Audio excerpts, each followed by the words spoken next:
Chronic, I've been on the call for all three of those, so looking forward to seeing him going again here. And here we are. We are underway, and we'll get that synced up on the back in just a moment. So we did see a piece of heart, I think in both locations, if I heard that. Yeah, that does look correct. We do have Andy going for the Uncle Open, and that was a very fast map check. It looks like we had a... Go ahead. Oh, it looks like we had a pendant at Desert, and crystals at Hera and Eastern. I caught the crystals. I'll take your word on the pendant. I missed that. But yes, we did definitely see crystals at Tower of Hera and Eastern Palace. I can confirm that.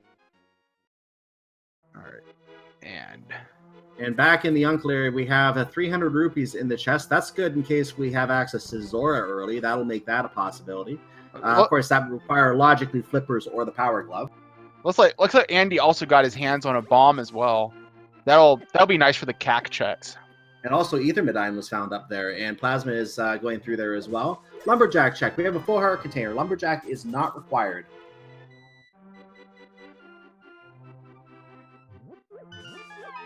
And going through the Lost Woods, I didn't see what was in the mushroom spot, but Korek is falling in on a moon pearl in the Thieves side.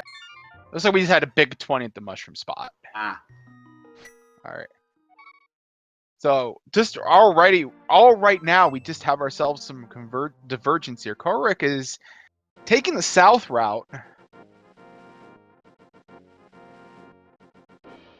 Azur's going to go ahead and pick up his moon pearl, though. It looks like Korek might be starting with the south route to see if he finds items along the way. He might be hoping to tie in a check of the pedestal with if he finds the book along this route somewhere. We'll know, of course, in a moment if the book is anywhere on this route, but I wonder if that might be related to why he's taking this southern route first.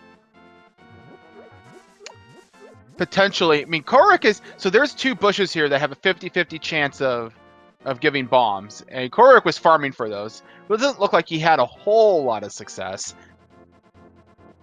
He got one, he's going to be hoping to find more.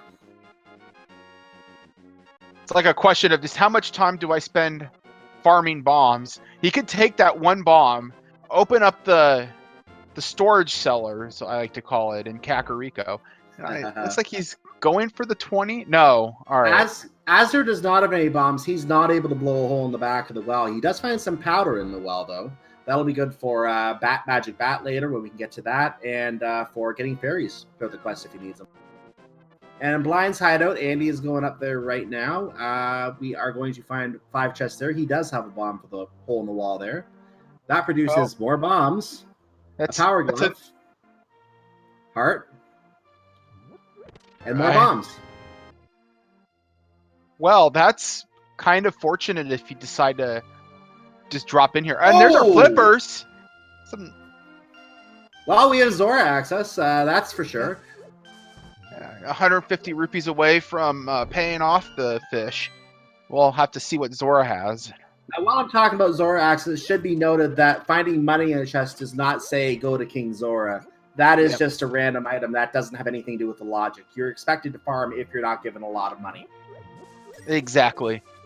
All right, so Andy's going to give us a look at the back of the well here. And that's a sword! Azur's not going to get that unless he goes back. It looks like he is going back. Yeah, that's a nicely placed sword. And then there's our powder. So we got our runners kind of following each other's footsteps right now in Kakariko. What you're watching right now is the SG Live, A Link to the Past Randomizer Tournament Qualifiers.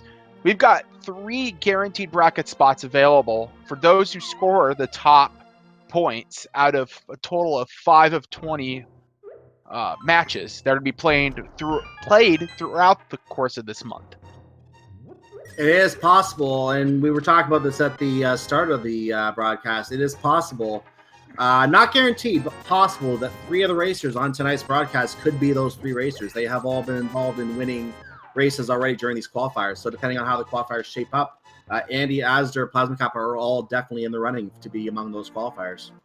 I will tell you, the competition in this tournament so far has been super fierce.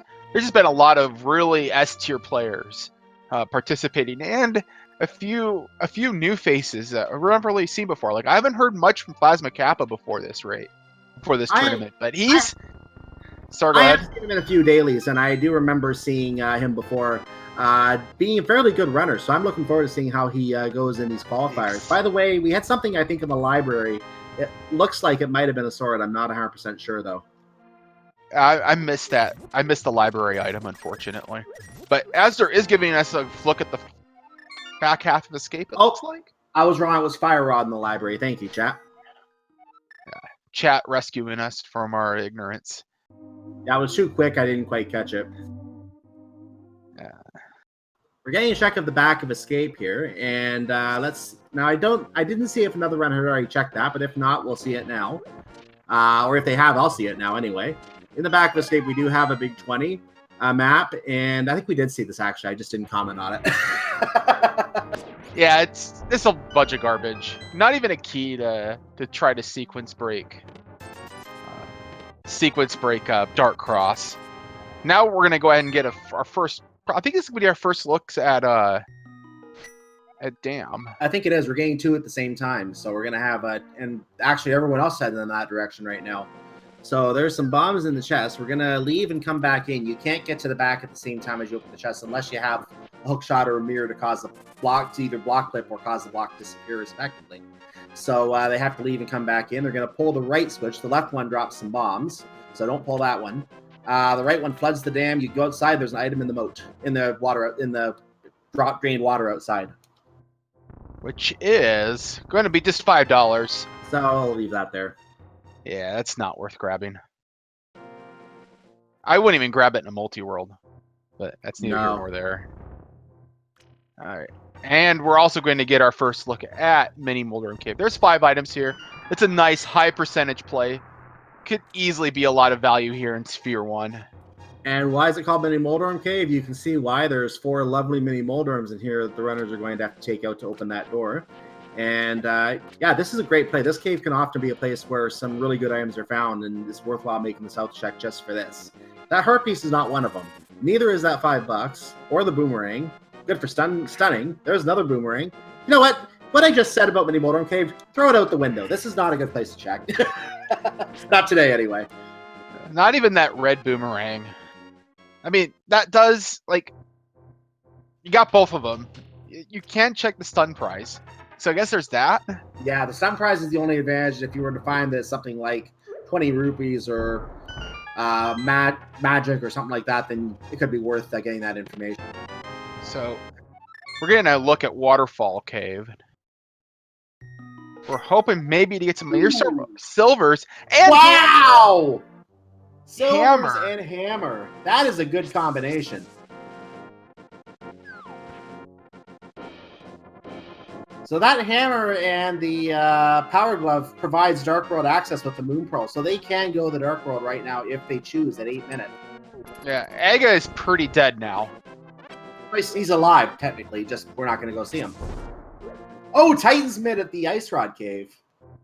That's certainly interesting. Yeah, that definitely takes Aghanim off the table completely. Wow. This seed is that, so that could potentially throw Andy off the scent, so to speak. He may not go and check Waterfall Cave. Yeah, I don't know. Maybe he's going this way. He's heading down the south. Yeah, I think he is heading to Hobo first. I think that's why he's taking the route from Link's house. Good. King Zor, by the way, gives up his heart, which I don't know if I'd want a fish heart for 500 rupees. We're going to get a hype cave check from Asder. So you talk to the thief first, you blow a hole while you're talking to the thief, and then you grab the 4 items in the room behind. So piece of heart. Are we going to have another bad cave here? No, we have a mirror. We have an ice rod. We have a piece of heart, and we have $20. Senna, raise that hype cave. Hype. That works. I'll give that a solid 7. Mirror, Ice Rod may or may not be needed. We don't know yet. And but Mirror is pretty good for getting around the worlds. Oh, and I might have missed the map check. Looks like Turtle Rock is needed. We will need that Ice Rod. There it is again. This will not be an Ice Rod hunt. which is nice. Just got our Yes. 5 is Thieves Town and 6 is Ice Palace. Correct. The pennants were on the left side as well, Skull Woods and Misery Mire. Green is at Skull Woods, so that might be worthwhile for the extra item if the runners choose to do so. It would add a bit more value to Skull Woods. It would. It's an early cave to check, so they might check for items anyway. Yeah. It depends on if they find the boots relatively early. Yeah, they need the boots to get the fire rod to do that. So if they don't find the boots, they won't be worrying about it.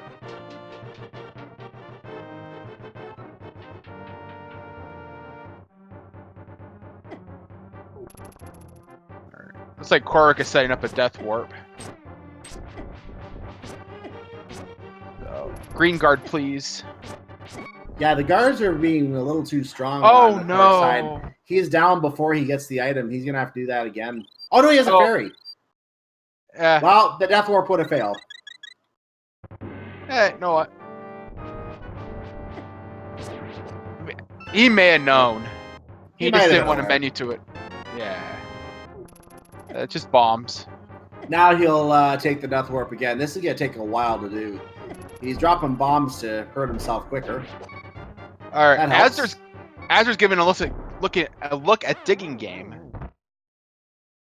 I saw him also check Stumpy, but I didn't catch what was there. 5 looks like a trio of bombs on dig number. I think that was dig number 6. Yeah, there's one under the virgin, so dig number 6.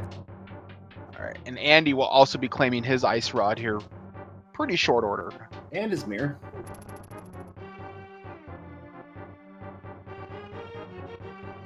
Yeah, mirror is always a nice find. Indeed. Especially here when you can route it in with things that normally you wouldn't do. As they're getting his news about the fire rod in the library, gonna head back up to Kakariko. And Plasma's gonna go dig up some bombs.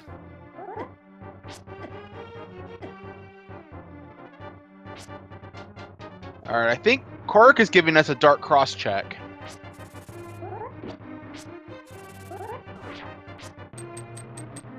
Alright. He's trying to find it. Yep, sometimes it's easy to get lost in there, but he's on the right side now. You see the screen stop moving, he's still moving. It's 20 bucks. He's in there, yeah, big 20. And is Astor going to give us our... Yeah, he is going to be checking Dark Cack. It might be... Alright, yep, he is going into Dark Kakariko. Go to Belgium Outcast. I saw this play in the last race as well when we had that really super early 4-minute Dark World access. So, not a bad play to come check what's over here. I mean, unfortunately, he hasn't decided to visit this Ice Rod Cave yet. So he's not going to be getting those mitts.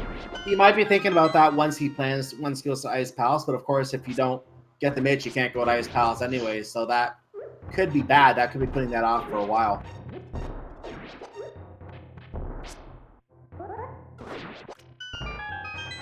I mean, really, go ahead. Sorry. I mean, it really depends on if there's going to be value in the mitts lock. Oh, there's Arcane. Oh, nice. So, Before I clear up Mini Moldorm Cave in the meantime. Yeah, so we have the mitts locked sections of a Village of Outcasts. We'll have to see whether or not those have what we're looking for. Andy should give us Andy's going to be giving us a look at that here really soon. Yep, we're going to be taking that frog home, and the frog will, spoiler alert, turn into a short, stubby man with a beard.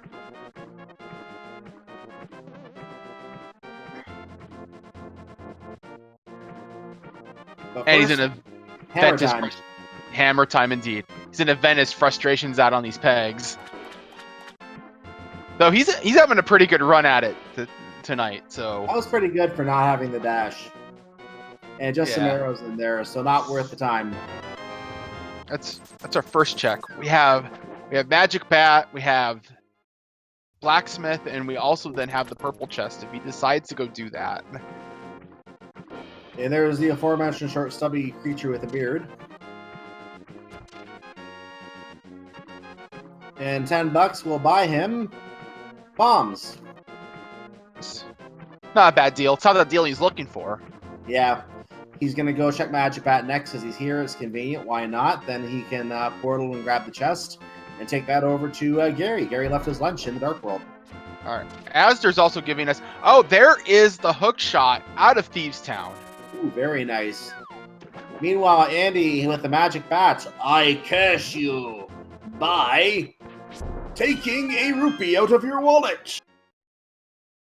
Yeah. So far, this is actually... This is not paying off right now. I mean, you're going to have to check it eventually. So, But Andy, go ahead. Sorry, go ahead. No, I'll go let you ahead. finish your thought. I'll let you finish your thought. All right. I was just saying, if Asder decides not to pick up those mitts anytime soon, that could be saving some time, assuming that purple chest is nothing. Meanwhile, that purple chest we're going to find out in a moment from Andy, because he is heading over to Gary, as I thought he might. Korak is taking the warp up to the Zora location right now. He's going to get his park container, but more importantly, he's going to get his silver arrows and hammer right now in this cave. So I think all of our runners have hammer now. We're getting a bottle check. Gary tips you for bringing him his lunch. Ooh, red potions on the ferry. That's not a bad get.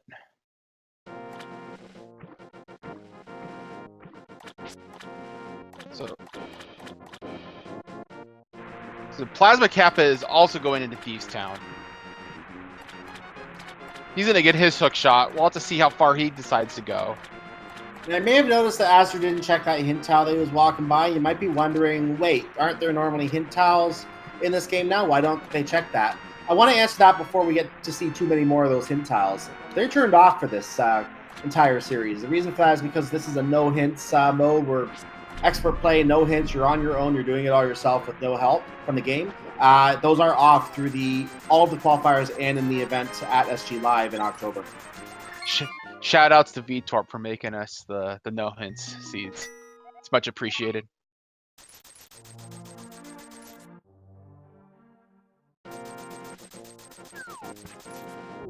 Azure picks up the Fair Maiden, and his job now is to escort this Fair Maiden outside of Thieves Town, which unfortunately is not going to happen. Plasma Kappa now has his hook shot.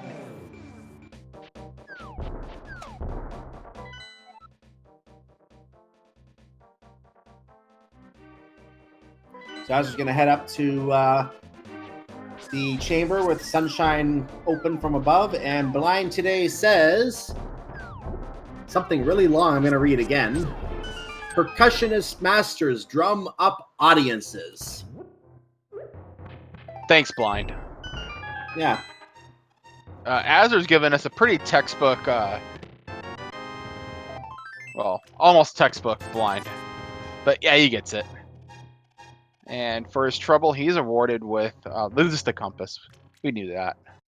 Yeah, we already saw the 4 items, unfortunately, so had to be compass. But the crystal was there. We needed to do it anyway. Yo, Cyclone, that was our first crystal in the game. It is. It is.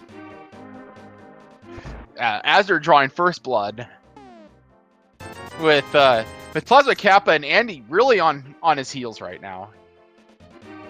Yep, Andy heading over to Thieves Town. He has an exploration advantage right now. So while Azur is technically in the crystal lead in terms of dungeon completion, Andy does have additional items. So he has more of the overworld already explored at this point.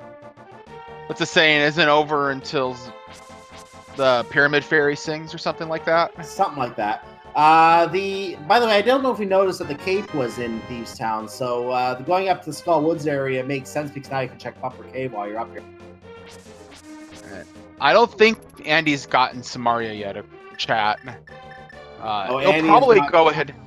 He'll probably do the brewery next after he leaves Thieves Town. Yeah, he's probably doing it in an up to down fashion. He's not checking all Thieves. He's checking Thieves Town before continuing down.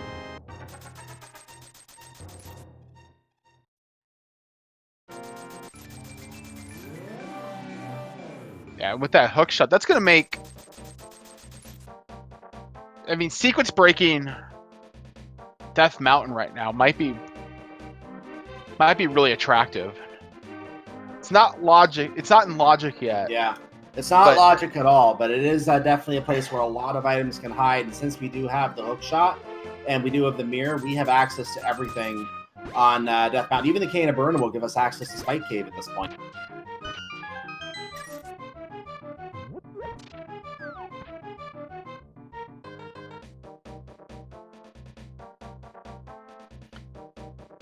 So just as a reminder for those who are just showing up here, this is the tournament qualifiers for the SpeedGaming Live A Link to the Past Randomizer tournament. We're doing some online qualifiers. We got 20 races. Everybody has to play 5 of them. And the top 3 scorers get themselves some subsidized travel expenses as they go to SG Live in Herndon, Virginia in October. If you want more information on that event in October, just put an SG Live command in the chat, and you'll be able to, just like Senek just did, and you'll be able to click on that link to get more information on the event, October 24th to 27th in Herndon.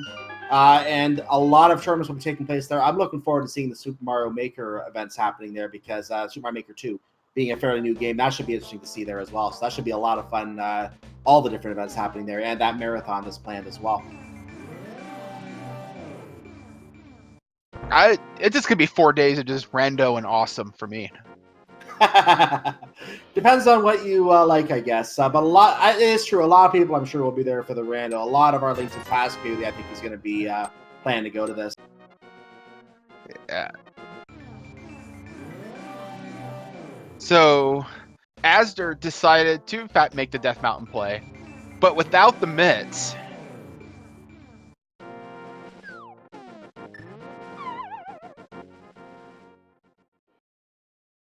Nice thing about no hints, you don't have to feel like you have to drop down and grab whatever item is there just to read the tile. Nice. Exactly. Fun. You can just check it, and if you don't like it, you can leave. I say that's probably the biggest win of playing without hints, really. Looks like Plasma liked whatever was in Bumper Cave because he's going through in the dark. Either that, or maybe he's just doing Death Mountain. Maybe he didn't like Bumper Cave and just checked it. I missed what was there, unfortunately. Yeah, he would have gone for it if it was something useful. Heart Container. Thank you, chat. So Andy is now also fighting blind.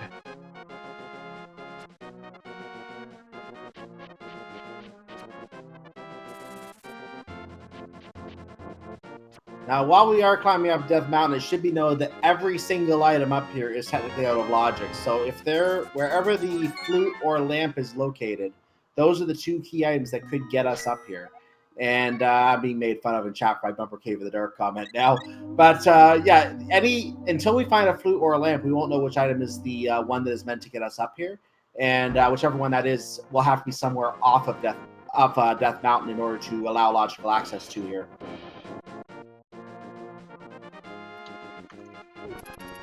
So chat's asking about the current brackets. There's not a bracket, but I just posted the public scoring sheet, so you can kind of get an idea of where everybody stands right now. Keep in mind that only 9 qualifiers have been played, so these numbers are most certainly not final yet. Yeah, a lot of names are going to shuffle around with 10 more qualifiers plus this one still to be recorded. We're going to check a Paradox Cave, by the way. We have 5 items up here. There were 2 on the other side of the cave as well. So these 5 up here, we are. I'm checking them late because I didn't catch them live, but I don't see a lot of worth there. So, the blue mail was worthwhile, but that was about it, I think.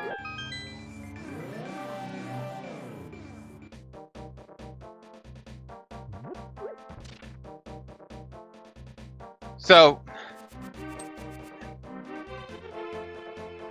did you know that we're a boots away from the Turtle Rock being completable? Yeah, that's kind of scary, but again, it's still not in logic until we find the mirror or the flute. So, or I mean the lamp or the flute. So they might put that off just because we technically shouldn't be there yet. I've seen that not stop people in the past. Neither, same here. But Turtle Rock is one you want to do last if you can because it is on the way to Ganon's Tower. So I can see people putting it off. Yeah. Well. Especially if there's an item missing to get up here. Exactly.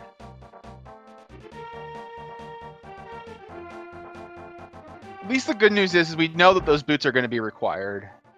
Maybe. Yes, we do. Yes. Yeah, So I think they absolutely are. We need the fire rod. now, was- like, we could have a terrible situation where like Boots are in Turtle Rock or something, and that would just be a miserable time. That would be absolutely miserable. That would remind me of the qualifier the other day on Monday where we had the just this past Monday, the seed we had for qualifier number 9, we had a double dip Misery Mire that needed the Clippers to get to the King of Samaria to finish Misery Mire. So yeah, things like that can happen, and Boots and Turtle Rock in this setup would be one of those nasty setups. The good news is it would be pretty early in TR, unless you had a really lucky key layout. Mm-hmm. So there is that. Plus, I don't think we've gotten a look yet at the medallion requirements. We only have a beat on where Ether is at. Yeah, 3 of our runners have it. It looks like Azure has not picked up Ether yet. Ether, by the way, was with the uncle. So it looks like he hasn't done anything in the Hyrule Castle area yet.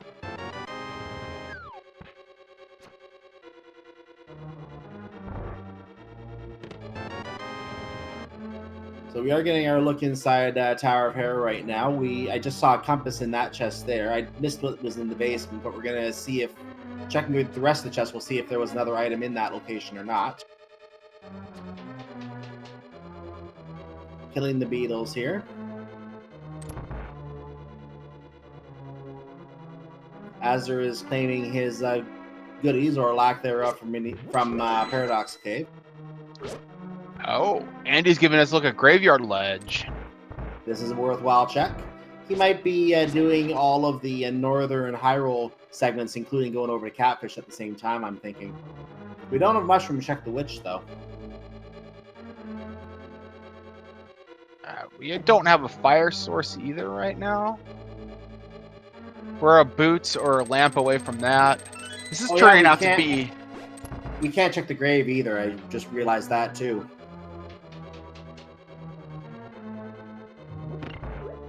Shovel spot was 20 rupees. I mean, Andy's going for some of these out-of-the-way checks. I'm digging this.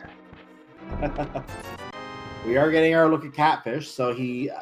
With the Graveyard Ledge check, I thought he might be heading this direction, but it seems strange to do this line of checks with 2 items left in the middle that are unchecked that are both going to be orphaned now. So I assume he hasn't figured out how to route those in later. He's a master of this game. I'm sure he does.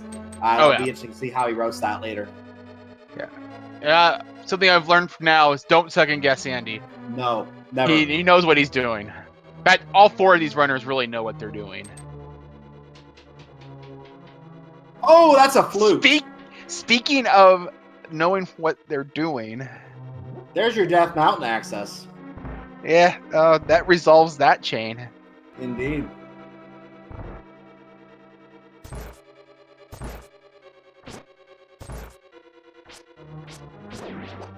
I think he's going to go straight to the village to activate it right away.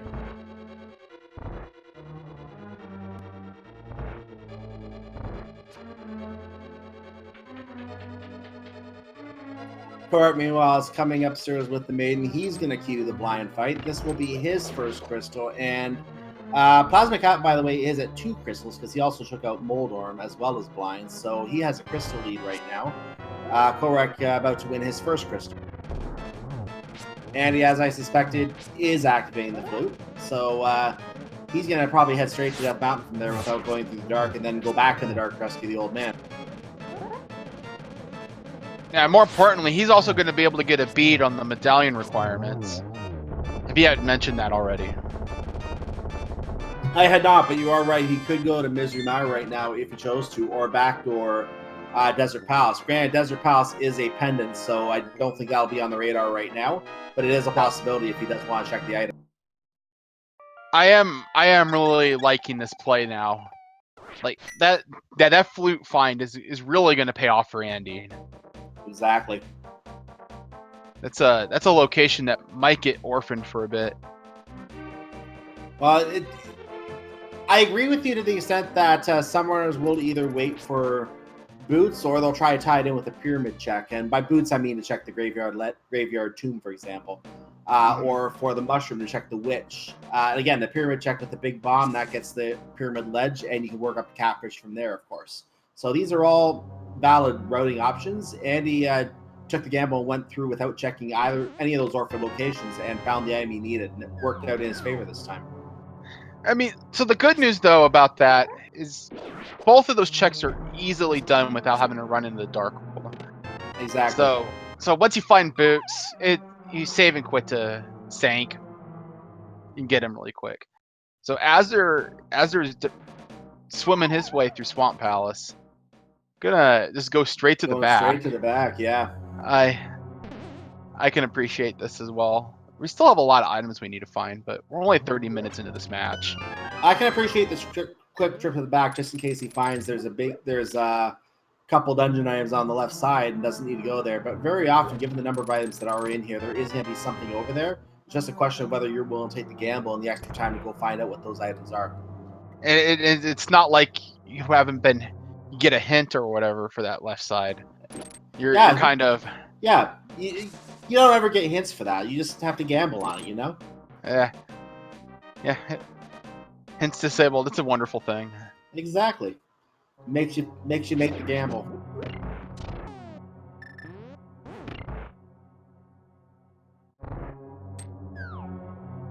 So Azur will be our first runner to make his way to the back. He's going through the waterfall room, as I call it, in Swamp Palace right now. Just a couple rooms away from the boss. We'll talk about him in a second.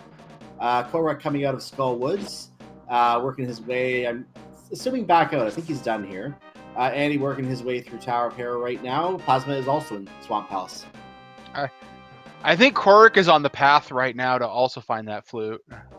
And by the way, I don't know if we touched on it, but the red mail was the first chest, not counting the key chest in Swamp Palace as well. So now we have Argus, which you may hear him talking like a pirate. I like to do that with Argus because he's covered in Argai. You have to pluck all the Argai off of him and kill them with, in this case, multiple slashes of the sword because the fighter sword is weak for this job. Once he pulls the Argai off and kills all of them, he can attack the main octopus when it starts attacking them. Yeah, he's doing fighter spins right now. Which, it could be quite a pain to do this. This is a bit more difficult than it looks. Well, to be honest, it's still quicker than doing Menu Simulator 2019, so I don't think he's going to complain too much about that. Yeah, and then Ice Rod strats here. The Ice Rod's projectile's really slow, though, so... He's out of magic. Yes, he is. He has 2.5 hearts. He has to be a bit careful, but he has it. Got him. At the same time, Andy gets his crystal from Tower of Hero. We have a compass on Argus. So, looks like Korek... I don't think he's checked Lumberjack yet, so he's going to do that. Yeah, he's heading up in that direction, it looks like.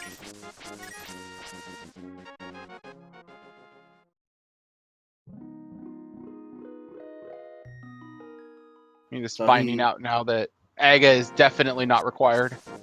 Yeah, he sees the heart container. He knows he can put that out of his mind. And he doesn't have, again, none of our runners do, but since he doesn't have the boots, I'm sure he knew he wasn't going to be getting that soon. So I think he just wanted to make sure that the boots were not an emergency. You have to get this to go get this at some point. And he'll be happy. It puts you mind at ease knowing you don't have to worry about those boots for that really long, delayed check item. So it looks like Korek isn't going to be finding the flute anytime soon now. So Azur collects his item from the island and fights to get back in the portal. What was on Lake Hylia Island? I forgot. It looked like, I thought it was a single arrow, and I'm seeing valid in chat, so I'm assuming it was a single arrow.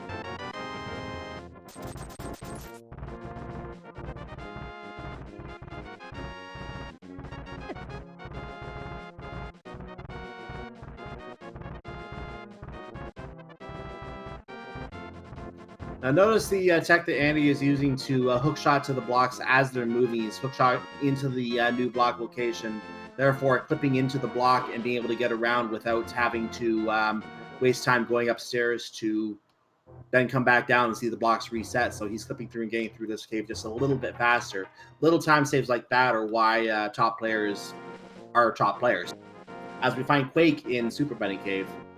Like, so it seems small, but those seconds really add up over a course of a run. And that could be the difference between winning by, let's say, a minute and losing by like 2 minutes. It can be.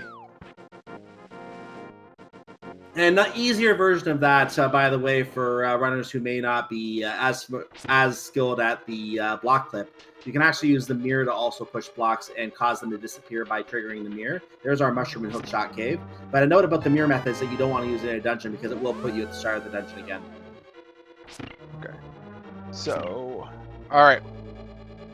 What is our medallion? We're going to find out as Plasma is taking on Argus. It's Ether. It is Ether. It looked like Ether to me. It did. Asner's giving us a look at Pod. I'm okay with this. He does have the bow. I didn't see where he picked up the bow, actually. Yeah, I missed that too. Chat might have to bail us out. And I'm seeing the word boots. Sahasrara's closet. Really? Sahasrara had the boots and the bow, and we missed it. Oh, what a closet today that was. Yeah, we were busy gawking at Andy over here, and Asner just kind of pulls all the value out of the back of Sahasrara's closet there. Yeah, there's the items we were looking for as we were trying to see what the medallion was for Turtle Rock.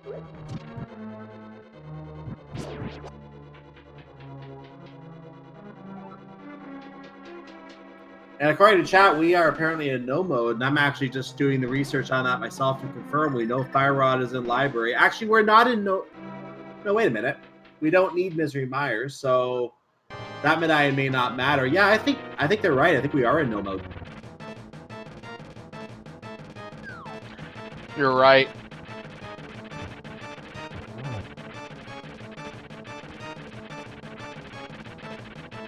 So that means if the other runners can, each connect the dots and find those items that the other runners have already found, they're going to be in a very, very quick go mode. Anytime you can get into go mode sub 50 is a really good time, and you can pull off a really fast time in a seed with something like that. We're only at 37 minutes, so we know in the commentary booth where all the items lie that they need. So this could be a very fast seed today.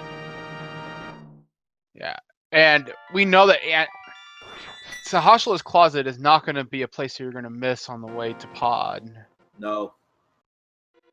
Now, the problem is that some runners, and I'm not saying that this will happen, but it is possible that some runners may be putting off Palace of Darkness and Eastern Palace until they find the bow.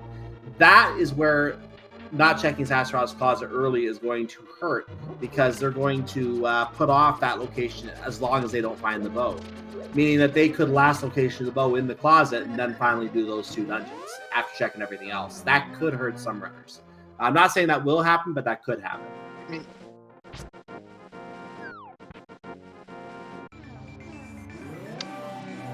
yeah, we'll have to see how our runners react to that. Any runner going for the item dense location of Palace of Darkness with Eastern Palace mixed in will probably do this sooner rather than later, but we'll have to see how it works out. Correct, by the way, showing off Spike Cave. You get to hurt yourself immensely along the way before you turn on your invincibility. So one thing that needs to be considered is we're also still missing a sword. The odds of us finding another sword are pretty high right now, just going along the way. That is a good point. It's not really go mode until you have both swords. Yeah, this could be a sword mode. We could have a situation where the other swords are inconveniently locked behind Ganon's tower or in Ganon's tower, and I have seen that before too. Ganon's tower completed with a fighter sword, with no swords in Ganon's tower. So it could be something like that as well. I mean, 3 swords in GT, that'd be a nice V22 throwback there. Yeah, I've seen 3 shields in GT.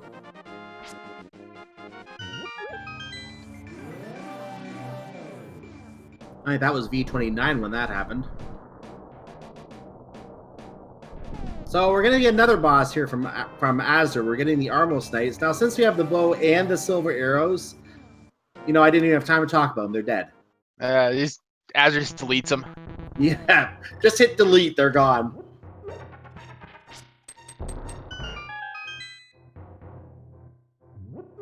And Korak is checking Paradox Cave himself now, it looks like. And I just saw those 2 chests on the bottom for the first time. Looks like the mail was the only item of worth in Paradox Cave today.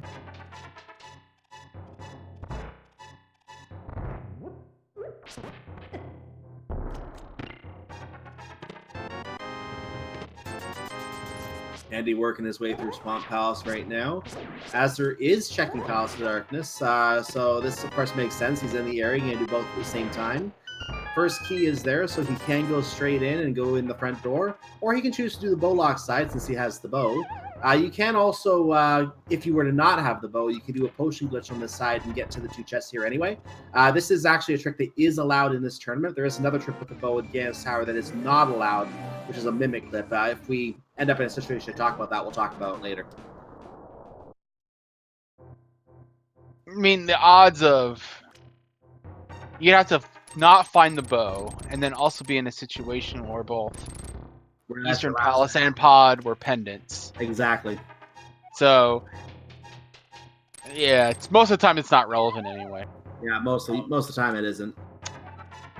So, I think so Azur's giving us a look at new territory. So the first 3 chests Azur checked in Palace of Darkness were all keys. Just want to throw that out there. We still have no items found in Palace of Darkness. Game definitely expected you to have bow to get in here. Definitely.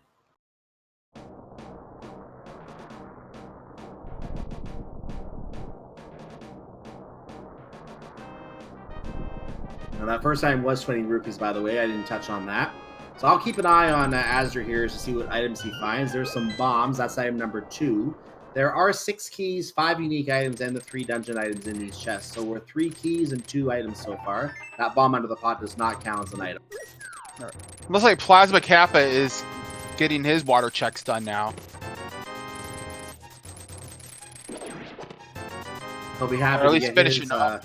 Oh no, he has his hammer and his silvers already. So yeah, he's just getting the hobo. Yep. It's not a bad time to get it. He looks like he is gonna make his way. No. All right, he's going the wrong way.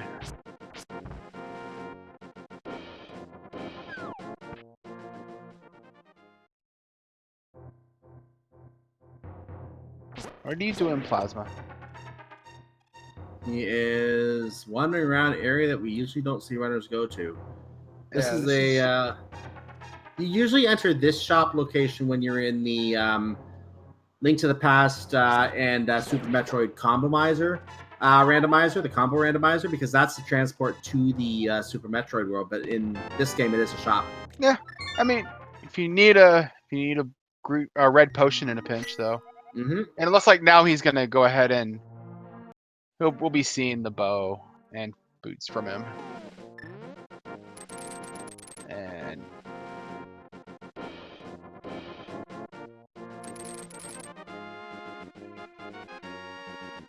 yep, Plasma's just gonna hit the mirror right now, and he will do that.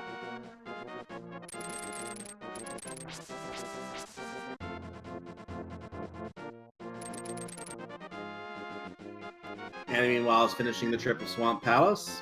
So, what are the thoughts that actually not having mitts are kind of actually leading them kind of in the right direction right now? Kind of strange to think about that. Yeah. They're going. The question for those that don't have the mitts yet, again, 2 of our runners do, 2 of our runners don't. The question for those that don't is when will they? I actually, they didn't even have the flute yet. Those 2 runners, because that's up on Catfish. Korek also does not have the flute yet. So, when will they go to Catfish to get the flute to transport around quicker, which will take them to Ice Rod Cave if they choose. And then when will they actually go to Ice Rod Cave and get those Titans mitts? Oh, Korek is giving us a look at which.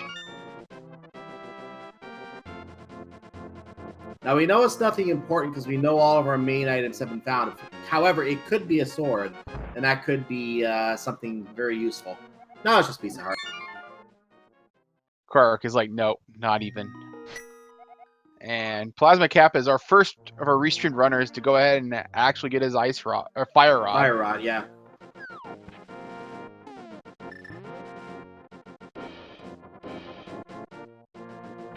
And Andy completes Swamp House. I might have said it was Azure a second ago doing that, but it was Andy doing that. Azure is moving a wall. Don't ask me how. Either lighting torches or shooting a statue in the eye can cause a wall to just relocate itself. So here's a situation right now. Azure has to do Dark Turtles. He does not have the Fire Rod or Lamp. Plasma Kappa went this way, probably to get that Fire Rod because these turtles become a lot simpler to deal with. So there is several turtles. There's a turtle in this room that he's currently in. And there's also several in this room. You have to kill them all. You have to flip them over. We don't even have the Quake medallion to make this simpler. So a lot of it is you have to do it by feel. Now, Asder, during the Spiller Log tournament, he kind of crushed this room in all of his qualifiers. Because those were all lampless seeds. So he knows how to do this. Yeah, and I think he's got it. Yep. The door rises. But with no light, that is a hard room to do. Yeah, that is not trivial. Not in the least. So, like, everybody, like, yeah, send your Pog champs to him. He deserved it. We're going to get a look at the medallion here, by the way, for Misery Mire. I think that was Quake, but I'm going to pause and check on my other screen if I can. I didn't pause at the time. I think it was Quake, though. So Asder's actually looking like he's in a pretty good spot right now. He's going to have to find his mitts still. We found our lamp. We have our lamp? Yeah, I'm seeing lamp in chat, and I think it was in the shed. And it's lit up for Andy right now. Interesting. That's our logical access, at least. It is. It's logical access to both Eastern Palace and Palace of Darkness. Not to mention any other room like Misery Mire that requires a lamp to get through a room. So the game expected you to go to... Yeah, so it expected you to go up to Catfish, collect the flute. Alright. Yeah, it's getting kind of convoluted, isn't it? It's not that bad. Not that bad, had worse. No. Yeah, I've seen worse too. So, yeah. Yeah, the flute was definitely your Death Mountain access today because that was the first one you were going to find first. I mean, this is unfortunately dragging Andy into desert, which is not what he needs right now. He also does not have his boots yet, and he just saw the key on the torch. I guess that'll probably... That probably will save him because he'll bail out of here. But now he's going to be worrying about that right side because he just found the big key here, and he hasn't seen any items yet. So this is going to be on his mind now.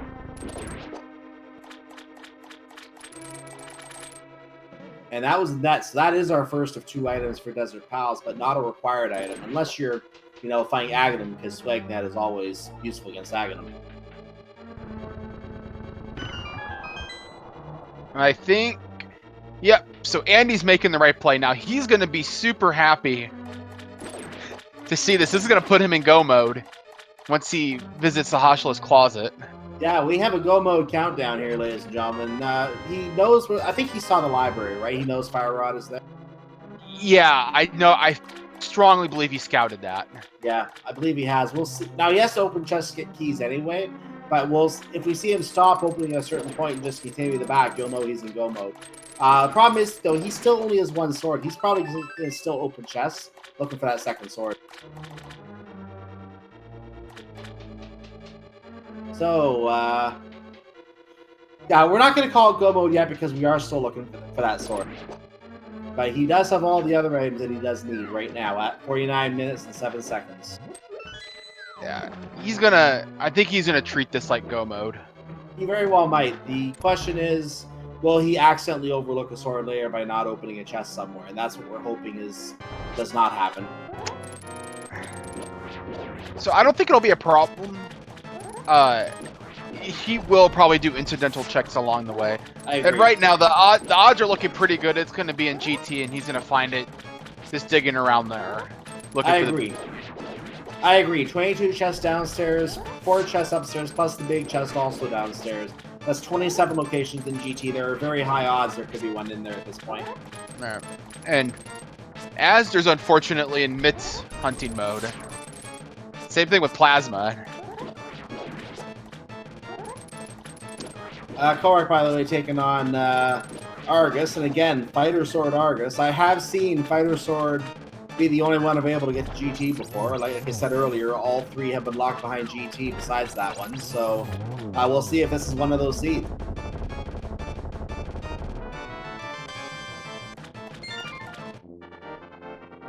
So let's do a crystal count now that we have Swamp House complete for Korak. That's number 3 for him. We have 3 crystals done for Plasma Kappa. We have 5 crystals done for Aster and 3 done for Andy. Now, Andy being in a sword of go mode without the sword being found, he could choose to finish all the dungeons and gamble on GT. That's something we'll see if he decides to do. And if he does, he'll finish these dungeons very quickly. Go ahead. What a dirty hover.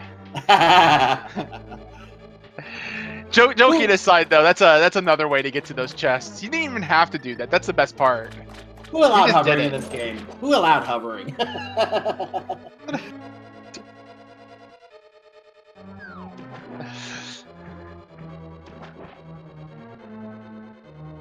I didn't catch what was in this chest before, if Azure even checked, or whoever was in here.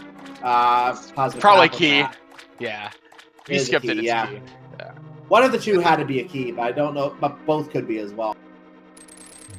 Bombs was down here, okay. Yeah, one of those two chests has to be a key to make it logically work.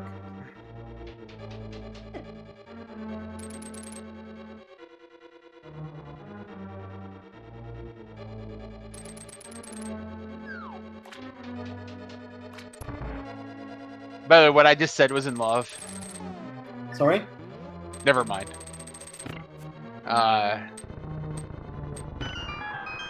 So, Plasma Kappa is now finishing off Helmasaur King. And our second runner to do that, Azure was the one I saw here earlier. Azure getting his flute, finally. This should lead him, I hope, to Ice Rod Cave. Once he I hope so.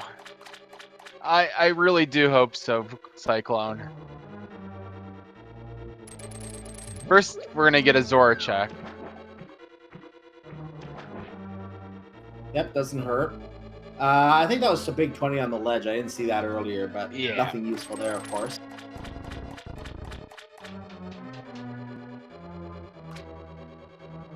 I think Azure scouted it. No, like he'll be going to it right now, though. You're right. He can't use the flute yet, so he can't get to Ice Rod Cave via air yet until he gets the duck free. We have half magic, by the way, in the Dark Maze. I don't know if you mentioned that earlier. We're just trying to speculate why he's still checking items. I'm just getting everything done over here. Maybe he's still looking for a sword. That's likely. Yep, that too. He's heading up to Andy you're referring to. Yeah, he is still looking for a sword. He needs mitts. Oh, he needs mitts. That's right. He's still in mitts mode.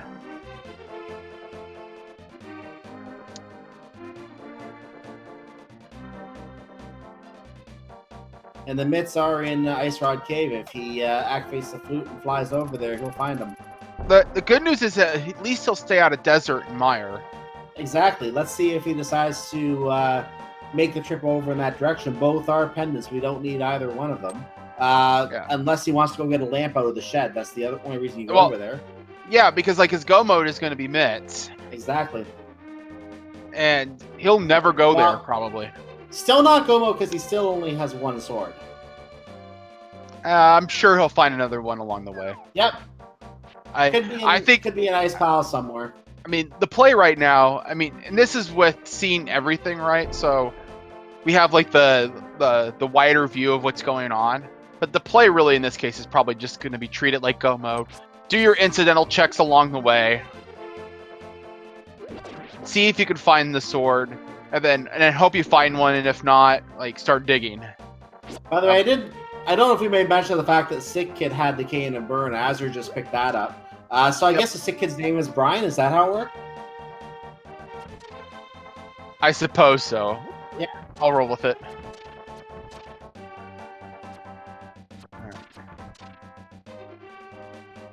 And Korik is also going to be our third runner to find his flute.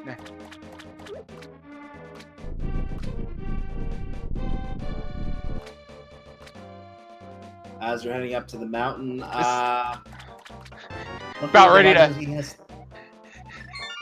He was like walking away from it, like, oh, I mean, that's blue. It's something I can play. I should probably pick that up. So looking at the dungeons Azure has left, he just has Ice Palace and Turtle Rock. I think he's hoping Turtle Rock, since he has to do that one pretty much fully anyway to get all the keys on the way, whereas Ice Palace, you don't have to do that.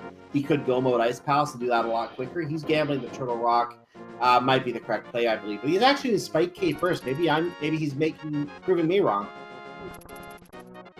Now, we know this isn't going to pay for him. Well, I think it's $5 back here or something like that. Or, well, maybe it will pay then. Yeah. So it would. No, it's Piece of Heart. It doesn't pay. It doesn't pay. Not even that.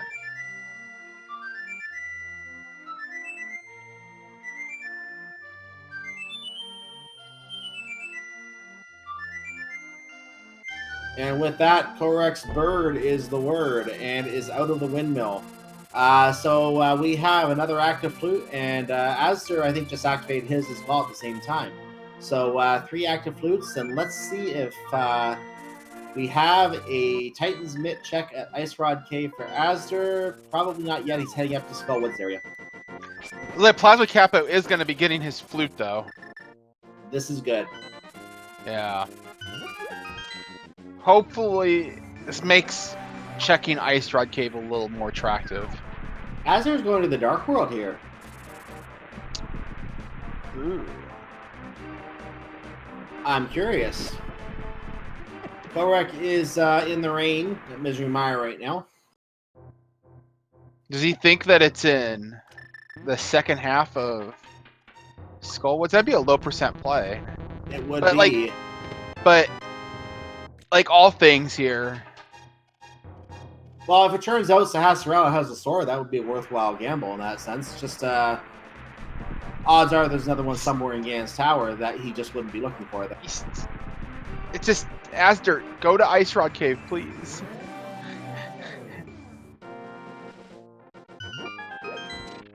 And Azur being assaulted by a bee. Alright. Plasma Kappa has his flute. Everybody has musical instruments now.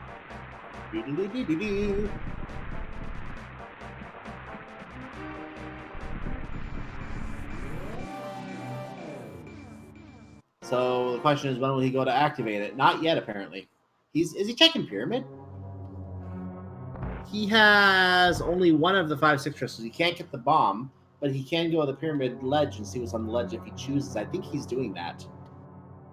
No, he's going. Never mind. He's going to go across instead to Village of Outcasts, or to the graveyard at least.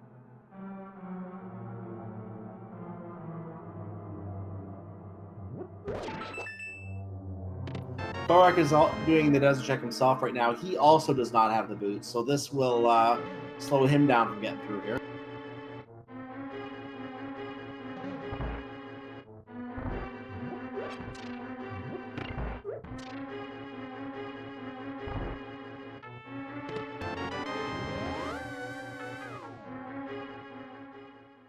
Azur is picking up his fire rod, so he's going to have his hot magic.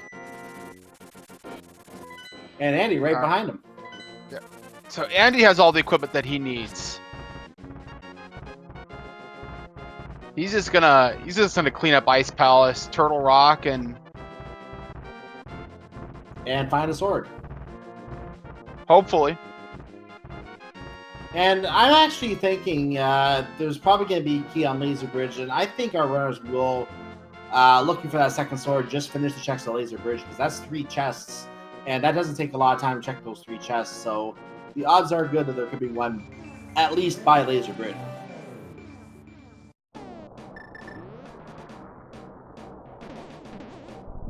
We are getting Ice Palace first, though, and he is going to stick with the play of doing Ice Palace first, and it's going to be interesting to see if he does Ice Palace in go mode, or if he actually looks for a sword here.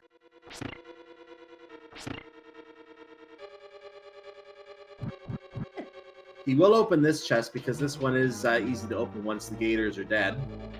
10 gators. And slightly clipped into it, but he still got the key out of it.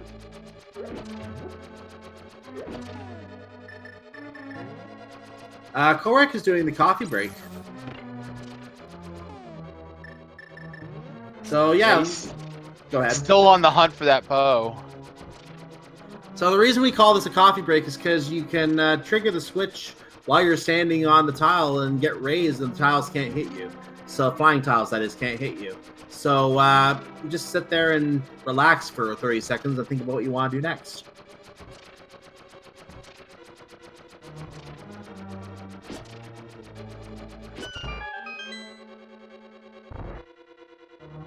And coming up on a maneuver that we refer to as the Ice Palace bomb jump. And it's like any other bomb jump, but this is a really tricky one. You have to try and do it with 2 pegs raised, so you very little room for error. Of course, Andy doesn't need to do bomb jump because Andy has other tricks.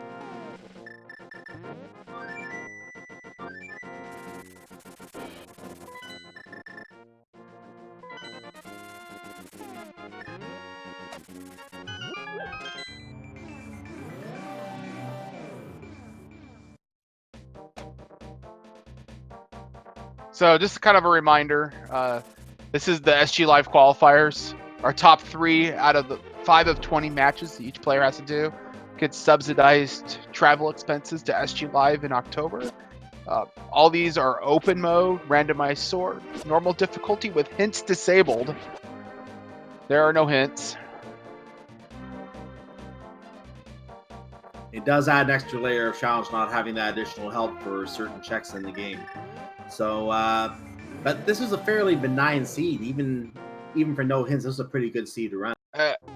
Yeah, it's just unfortunate that the mitts just aren't. Asder is just not finding the mitts, unfortunately, and Korik just found his bow and boots. And he accidentally talks to Sahasrarella and gets advice to go to Skull Woods. Yeah, Korik is going to go ahead and probably just clear out Pod and Eastern. Get those comboed in. He's in go mode. Since he knows where the fire rod's at. Well, swordless go mode again, because we still are looking for that sword, but I am trying to... right now I'm watching Andy because he's the one at Ice Palace. He seems to be opening a few chests here, so he may not be playing this in go mode. He is looking for that sword. It's like a... Right? Well, now he's going out of the boss. He's not opening all of the chests. He opened a few.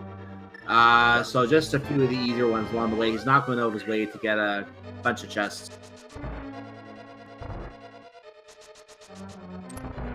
So Cold Stare. This is an ice encased eye that you have to free. And then typically you want to try and trap it in the corner and get the eyes all down together. With a fighter sword, this is extremely hard to do. So they're going to typically separate instead of being trapped in the corner. And you have to kill all 3 of them in order to finish off the boss. Yeah. Andy's making this look... Yeah, Andy's making this really easy right now. And all of that Cold Stare had was some blueberries.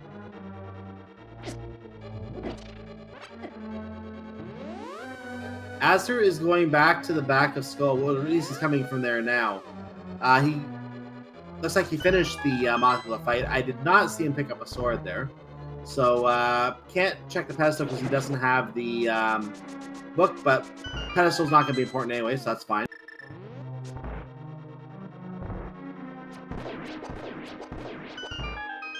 He might have checked it for the Titan's Mitt, though. I don't know if that would have been possible in this setup by now, but...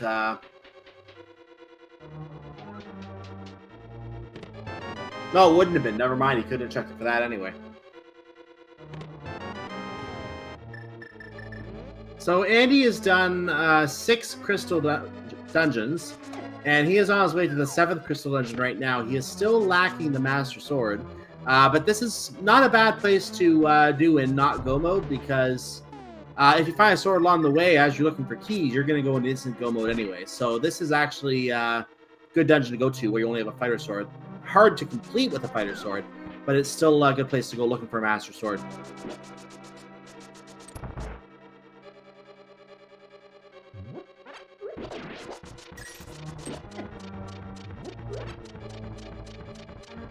Most of the checks you're gonna come across anyway. It's not like you have to go out of your way. So this is gonna work. I think he'll come across a sword. I have no doubts. Well, either here or in Ganon's Tower, he's got to come across one. If we don't have any by the time we come out of Ganon's Tower, it's going to be a question of what can we still check. And then we could have two swords locked behind the key in Desert Palace for all we know. Cyclone. Asder. He finally has his mitts. He does, yes. He does have his mitts. He's probably going to go straight to Ice Palace with those. Yes. So Asder's also in go mode. Plasma Cat, by the way, got his very quickly, too, after getting the food. So he's already in Ice Palace ahead of Asder.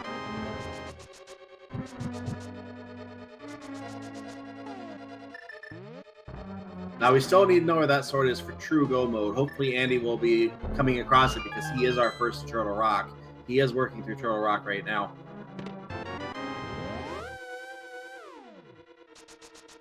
And Andy, like you saw him do, he tried to get his hook shot out before the platform went too far, so he could hook shot to the torch platform right after lighting the torch.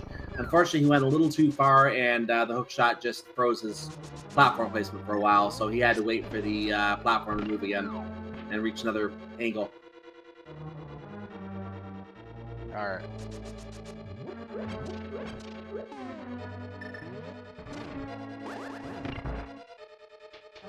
So we have not had a sword so far, and he has 2 keys in his counter, so we will definitely get to the Chain Chomp room. This could be an item or a big key or another regular key. We'll find out. There's 2 keys left to pick up, not counting the one you can steal for the Lava Island chest. We're only going to steal that key if we find a big key in this chest, though. And that means we're going to be visiting the Lava Island, that compass.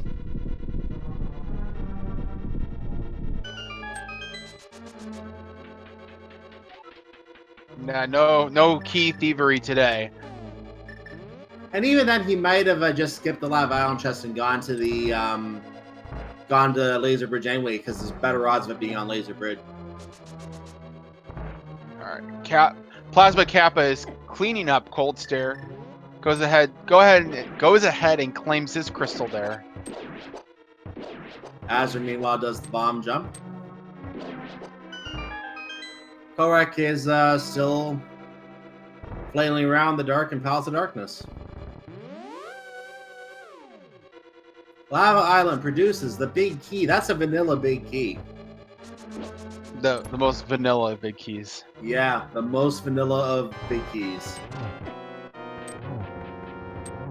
Alright, and Korek is hammering out his differences with Helmslor King.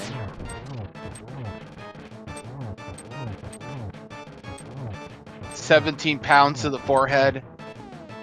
And 1 shot to this with the silver arrows. That will be crystal number 4. Korek has some catching up to do. Yeah, a little bit. He still has to do Eastern Palace as well. He then still has to do these 2 dungeons that Andy and Azure are doing as well. So he's a little bit behind. Mimic Cave from Andy right now. Now, everyone calls them mimics because they mimic your movement. They actually are called gorillas in the game. So gorillas just like to mimic you, and they're not as dangerous in this mode as they were in, say, Legend of Zelda on NES. Those ones have boomerangs, for goodness sake.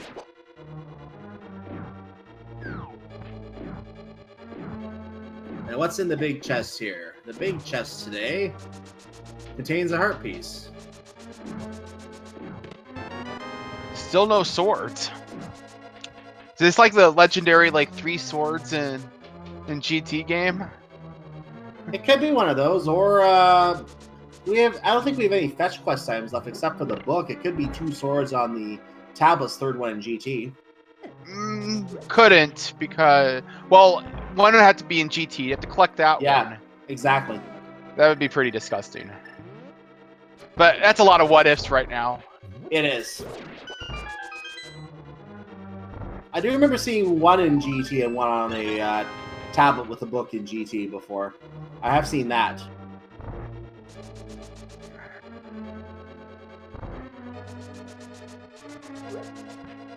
So we're coming up on Laser Bridge right now, and this is going to be probably the make or break moment of Turtle Rock right now. The fourth key has to be down here because he doesn't have any keys, but there are 3 items, which could include dungeon items. There's one of the items, that's 20 rupees.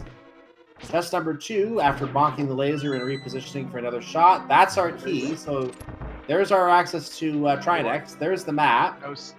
No sword yet. Last chance, we have a piece of heart, no sword. And I don't think we've seen the compass, right? We've seen the compass. The Trinex will have an item. Yep.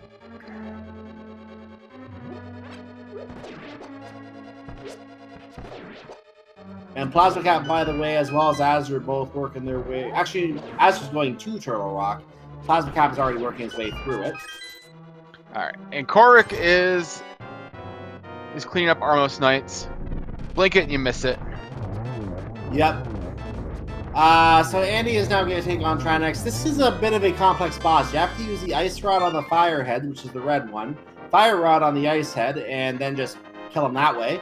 Or you can use your sword once they're frozen. And then the middle turtle emerges from its shell, the middle head, and you have to kill that thing by hitting its body.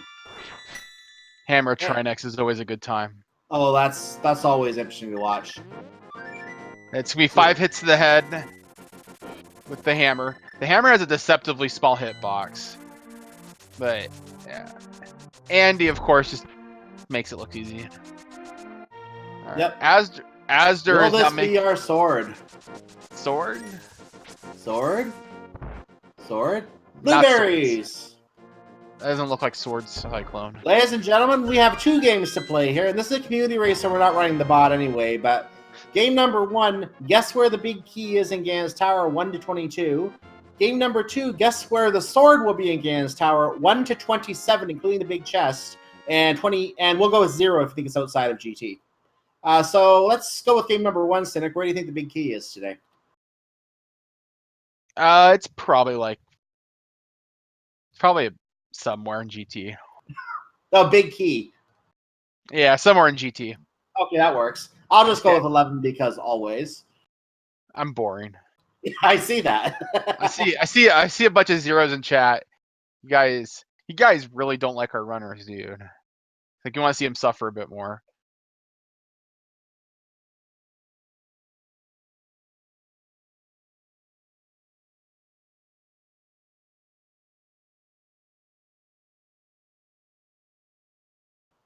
So Andy is a GT. He is starting with the right side plate. You can go left or right. This can sometimes be a gamble that can decide some races here.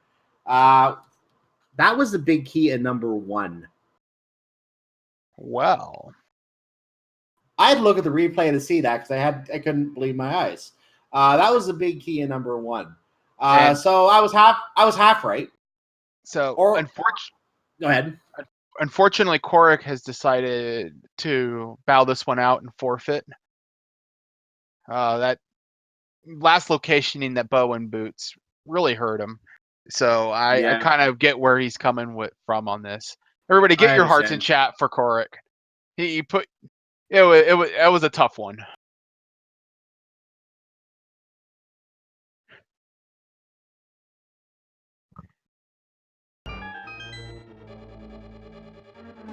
Okay, so we'll get that officially put on the screen there, and we are now.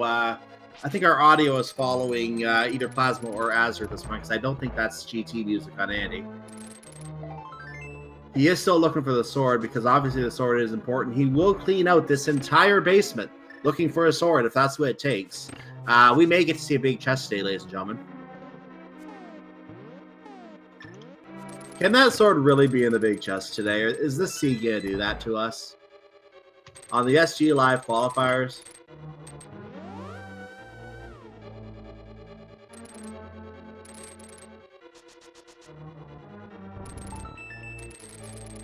That is the Book of Medora. Now, we still need to have a sword, a Master Sword, to activate the tablets on the Book of Medora. So that is useless to us. Yeah, and I don't see Andy going out of his way for tempered. No, I don't either. It's like, yeah, he knows he's in sword mode right now, so that's why he's doing all these Indeed. checks.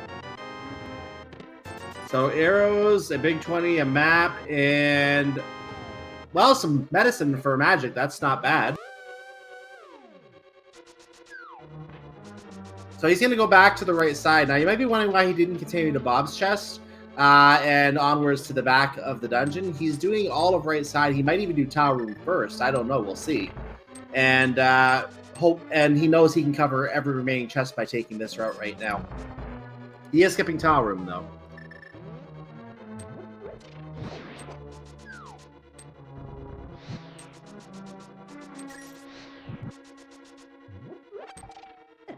Now, if that sword ends up being in Bob's chest, then we'll know that he gave up the next chest to come check this first, and we'll know that was a bit of a time loss then, but we'll see what happens.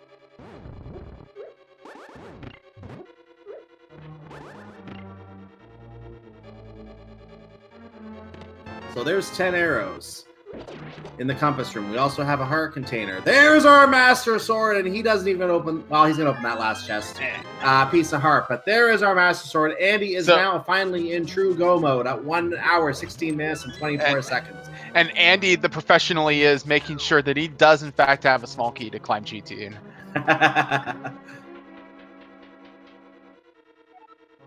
Though, I think the odds are pretty high that there's probably a key in the top part here. But you don't want to take any chances with that. No, you don't like taking chances with that. Yeah, there's no good reason to.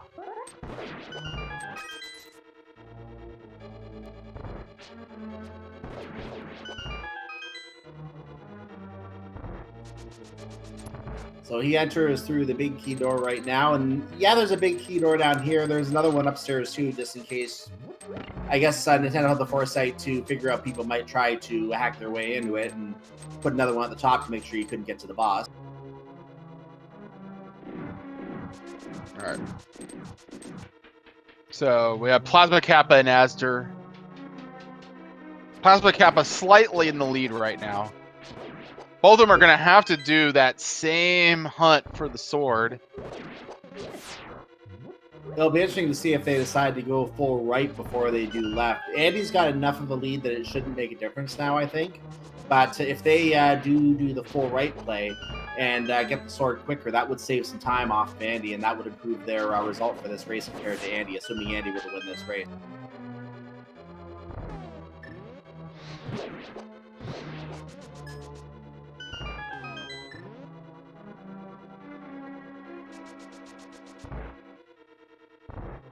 And Andy now getting through the gauntlet, which is the supposedly hardest series of rooms in the game, but with red mail, 15 hearts, and at least a Master Sword. It's not too bad. Yeah, he's loaded. I could see him checking the chests. Like, so he's fine with Master Sword, but I'm certain that he'll probably check all these chests up here. He'll check them. They're along the way. He's in the rooms anyway. Mm-hmm.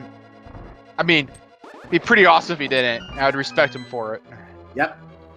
But it makes sense. The potential time gained is significant. Yeah, it's a lot faster to do tempered spins than master spins. Well, and even then he has silver arrows anyway, so yeah. Yeah. Tempered slashes, I should say. Yeah. So he gets his full magic upgrade. He does have half magic, but doesn't hurt to get that just to make sure you are good to go, since you need Fire Rod here anyway. And it looks like Asder is now opening Gan's Tower, so he will be our second restream runner to go in. Plasma Kappa looks like he stopped somewhere along the way. I thought he was ahead at one point of Asder.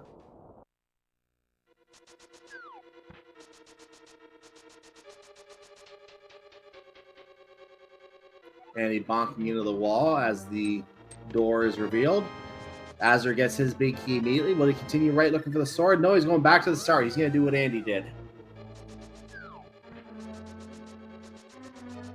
Andy, meanwhile, taking out everyone's favorite pet worm, Moldorm. All right. Not going to show off the hover here. Just going to jump across. I don't blame him. You just want to finish the race at this point. Now, he would know if there have been any finishers in the channel yet, and if there have not been, he probably wants to ensure he gets that top time. And if anything, like, so even if like somebody finishes, if somebody else finishes really close to him, there's a high probability they will still score 100 even in second place. Even at 99 still wouldn't be bad. So yeah, you still want to get as close as you can. Yeah. Yeah. Yeah, we don't base the scoring off of your finish position, but your actual time compared to others. Yeah, so if you have a time that is blazing fast and everyone's 15 minutes behind you, that's going to give you a huge score advantage in that seed. So, Andy's about ready to fight Ganon. Asder and Plasma Kappa, they are in sword hunt mode. We know where it's at. Well, where one of them is, not the other two. Yeah. But they could find another one. They could find another one. I have a sneaking suspicion that we'll never see the other two, unless it's like on pedestal or something. Yeah, we'll know if it's on pedestal at the end of the game, and the fourth one could be over here on. Oh, we're getting the hot air balloon again. We had that the other night too. So it's a whole bunch of spins in phase 1 and 2.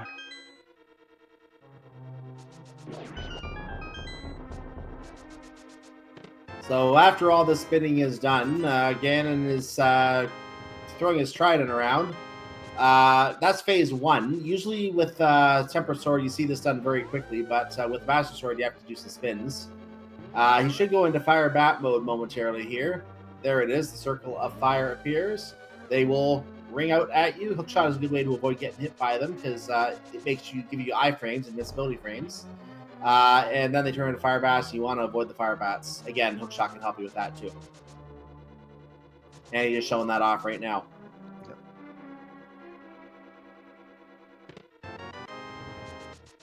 And once Ganon's had enough of this, he'll go into what I like to call Temper Tantrum mode, and then for 4 hits, he will pound out tiles on the floor. Yep. There we go. We're in phase 3. Just 1 spin per. When he stops teleporting. This is a warpy Ganon. 6 teleports on that one.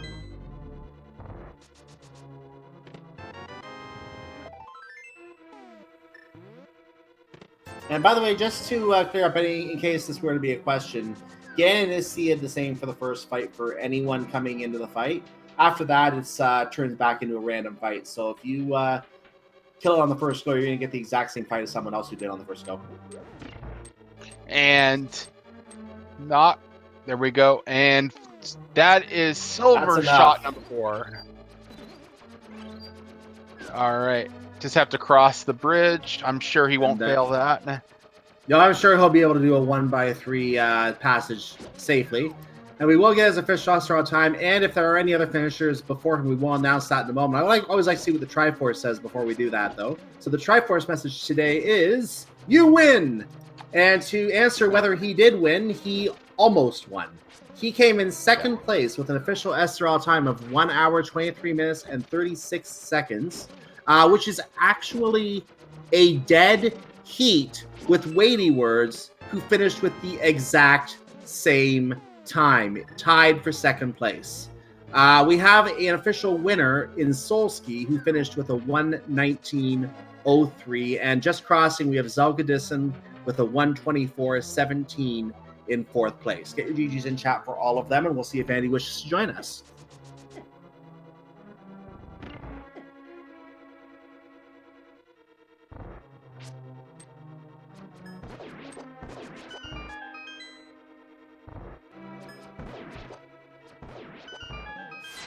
Now, in the meantime, we have Azure still working his way through starting the gauntlet, I should say, of Ganon's Tower. He found his Master Sword.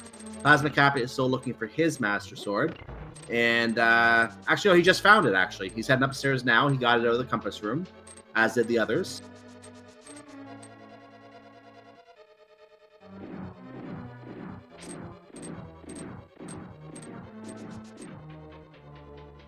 And I do see Andy in the setup channel, so we'll go ahead and we'll bring him in right now.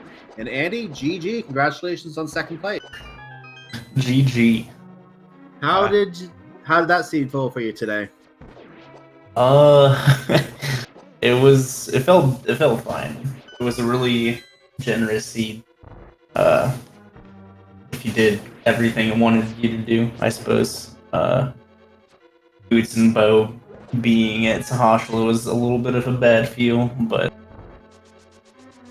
a sword was the big killer. Yeah, the sword hunt. You probably won't even find out where the third and fourth swords were at. We never saw it with any other runners. Yeah, those were the only 2 swords we saw on all of the runners here. I can spoil one of them, but I don't know about the fourth. Oh, all right. I think I have an idea, but we'll. I have an idea too, but we'll wait till we see it. I think I know what you're talking about. Yeah, the fourth one will be gone forever, I guess. I'm guessing it was locked on a tablet somewhere. That's a possibility. Yeah, very possible. Yeah, there were a lot of scary sequences. With the way I ended up routing things, you know, Boots could have been in Turtle Rock or something for the fire rod, which would have been awful. Meyer having multiple swords and a sword being on pedestal with bombos nowhere to be found was also a spooky thought. So yeah, sword being on pedestal was one of the things that came to my mind too. But then I realized, no, we're gonna have 2 more to find, so really, it's not even relevant at that point. Yeah, overall, I think I did pretty well. Obviously, going to Sahashla's area earlier would have been ideal, but how it goes. There were 2 of the runners on stream. They got their mitts really late. And we're gonna interrupt you for a second here. There it is. The unknown sword sleeps again. Wow. There's sword number 3. It's a very vanilla sword. Indeed.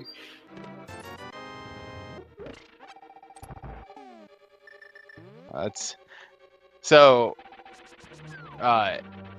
this is your 3rd qualifier.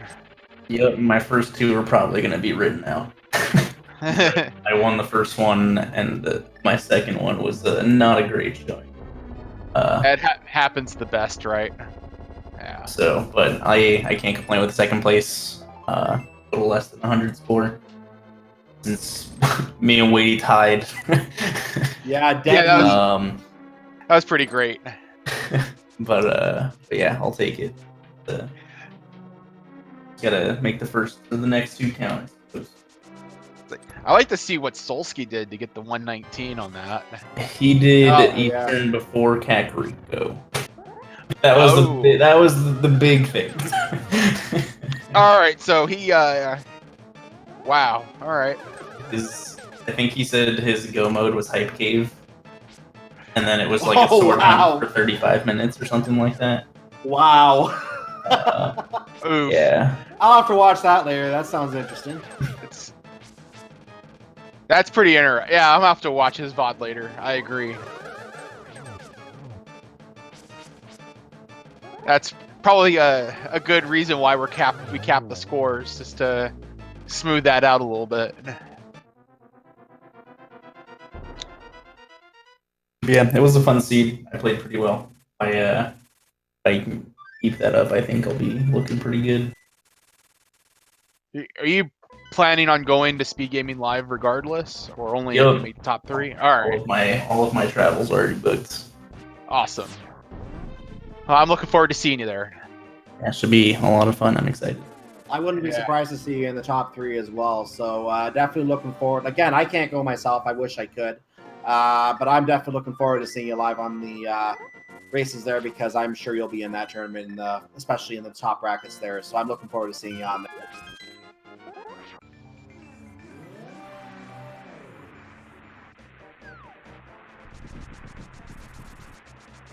All right, we have Plasma Kappa. Plasma Kappa is. What is Azure doing? Left.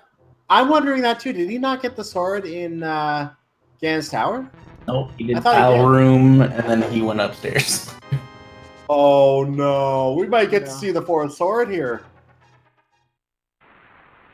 Depending, as long as it's not on a tablet anyway. Yeah, we'll have to see how that plays out. If The he plot goes, thickens. if he goes to the pedestal and finds the sword there, will he do all the dungeons and just say forget it? I mean, unless he finds it along the way. I bet you probably one Yeah. of those swords is on the tablet because we've checked pretty much everything except I think maybe the contents of Misery Mire. Well, the I don't tablets think come to my mind, and if it's on a tablet, then he's going to have a choice of going back to GT or going to the pedestal, because one of those has to be picked up then. But it could be. I was just going to say it could be here on the right side Desert Palace. If that's the case, we know where sword number 4 is. All right. So Andy, any last thoughts? No more big keys in chest number 1 when I'm still looking for a sword, please. I think I can sign off on that one. It's the worst because you're just like, should I keep checking stuff? Should I just bail and go upstairs and pray? And it's never fun. But how's the no hints thing changing how you're playing? Because over the last 10 or 11 months of V30, we've had hints. So how's that affected your play? Has it affected your play? Not really. Okay. I never thought hints were super necessary in Link to the Past from the get-go. It just, takes weight off of Ice Palace and Hera are the 2 big ones, but it doesn't really affect too much.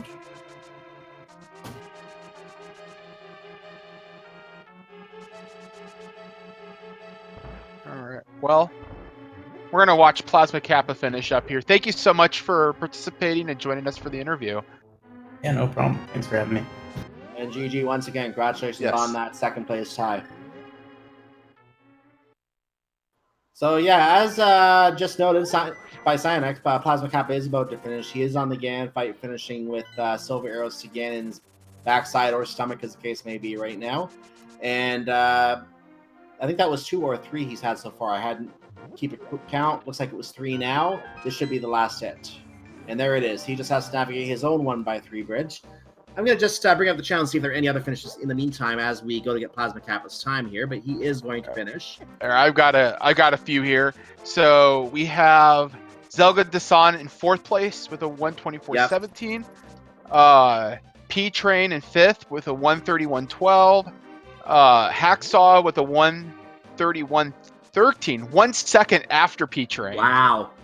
And then Plasma Kappa finishes with an official SRL time of 1 hour 52 seconds. Everybody get your GGs in chat for Plasma Kappa. And get your GGs in chat for all these runners. They're all putting on a great show in all of these qualifiers. And I'm sure they're happy just to be able to showcase themselves here too. But at the same time, this is a chance to compete and try to be the best of the best. And a lot of runners have really stepped up and are putting their best game forward for these qualifiers. We're very happy to see that here. So we should be able to get Plasma Kappa here. And maybe it's been marked off as completed. Now, he would get the invite, so if he wants to join us, he will. I know he's done interviews before.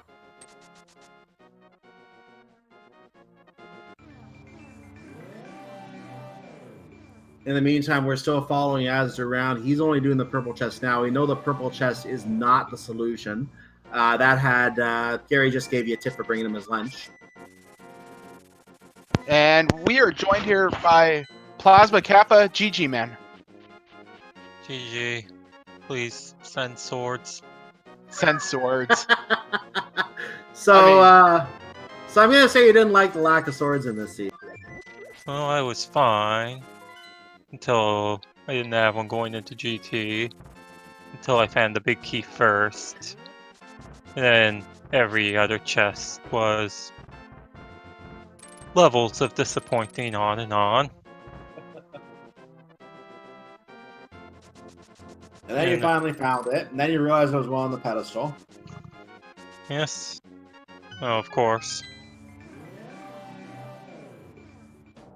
Well, I know you don't know where the fourth sword is, and Andy doesn't know where the fourth sword is, but we may get to find out. Azur was in the Aghanim 2 fight with you at the same time. He has actually left GT without picking up the sword and in the compass room and is looking around the overworld. I think he might have forgotten to check the compass room. Oh dear. He at least finished GT, right? Yes, I do remember seeing him Okay. finish GT.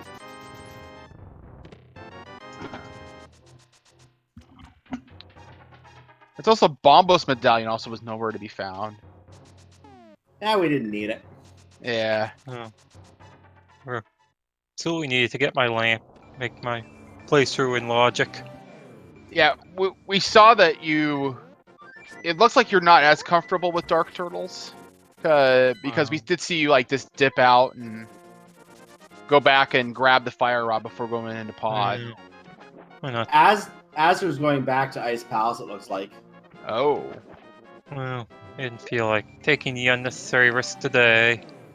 Yeah, You know, I don't blame you. Dark Turtles can go south really you fast. know, take the risk and you get through. You know, take the risk and you get through fine, and then you take the risk and you die. I mean, no, I'd say 90% of the time I can do it, but I also just got boot. Besides, it's 40 minutes. I got boots and Sasha, and I'm on restream against Andy. Well, I'm just gonna make myself comfortable. I don't think I can win anymore.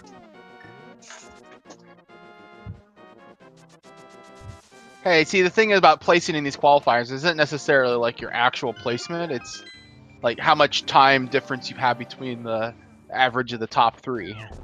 So, if you look at it that way, you actually did pretty well. That is true. Yeah, Solsky had the winning time with a 119, so it comes down to an average in the end. Actually, since the other 2 runners both had the same time, that means the average is going to be, I'm just going to do some quick math here, which is a deadly thing to do on Twitch, somewhere around a 121, 122, somewhere in that middle of that, I would say is where the average would be for this.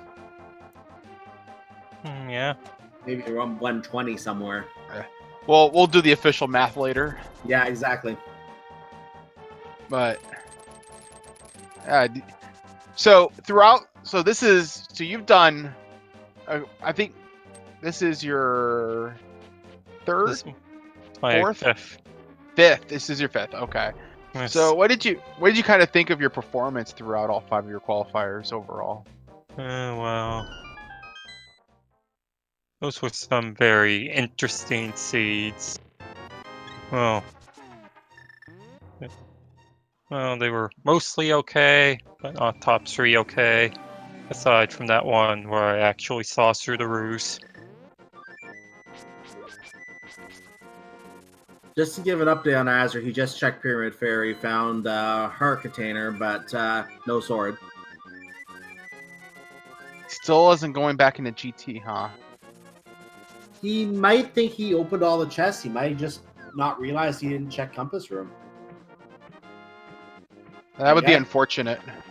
It would be unfortunate. The good news is, and you obviously know this being one of the terminated bins, but the good news is that one time will get discarded, whichever is his worst time. So if this happens to be his worst performance, this will get discarded. Yep, it's your best and worst performance gets thrown out. Exactly. So the good news is that the way this one is going south for him, this probably will not count in the end, which is good in his case. So we can just figure out. Hopefully, we find out where that fourth sword is. I like to know where the fourth sword is myself, but at this point, I'm starting to really think it is on a tablet somewhere. So Plasma, how long have you been playing Link to the Past Randomizer, by the way? Just out of curiosity. Since winter of 2017. Okay. I saw streaming. Yeah. Okay, so Sam you were around. Sorry. Yep. So you were around.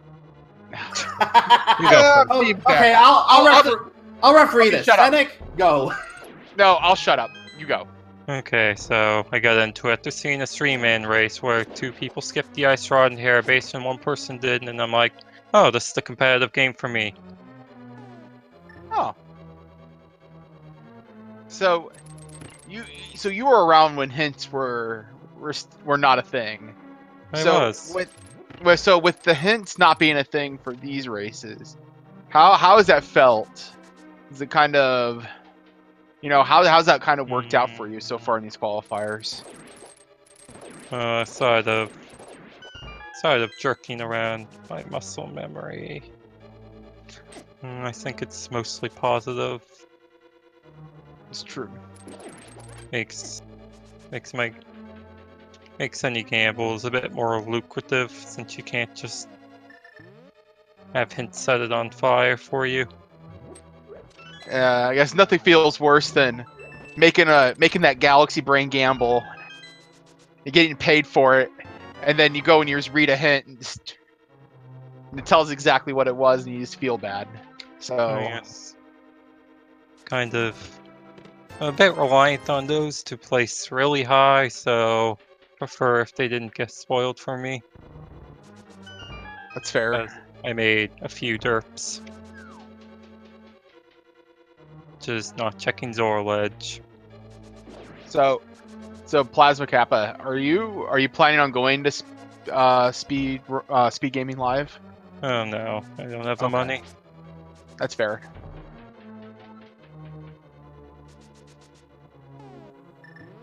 Sounds fun though. Yeah. So updating on Azure, he's still working his way through Ice Palace, and that is the map. He's running out of chests in Ice Palace. I think he has one more, and he's already, of course, beaten Coldstairs, so there's one more chest here. Maybe 2 if I'm forgetting one, but one I can think of in Ice Tea. So Plasma, do you have any final thoughts or anything you want to share with the audience? Well, Zen swords. Sword! Sword. Like that one. All right. We now know where all 4 swords are at. Wow. All right, the iced tea chest sword. Yeah, I was never going to open that. It's going to be an interesting question if he actually remember. We might have to ask him if he remembers visiting Compass Room.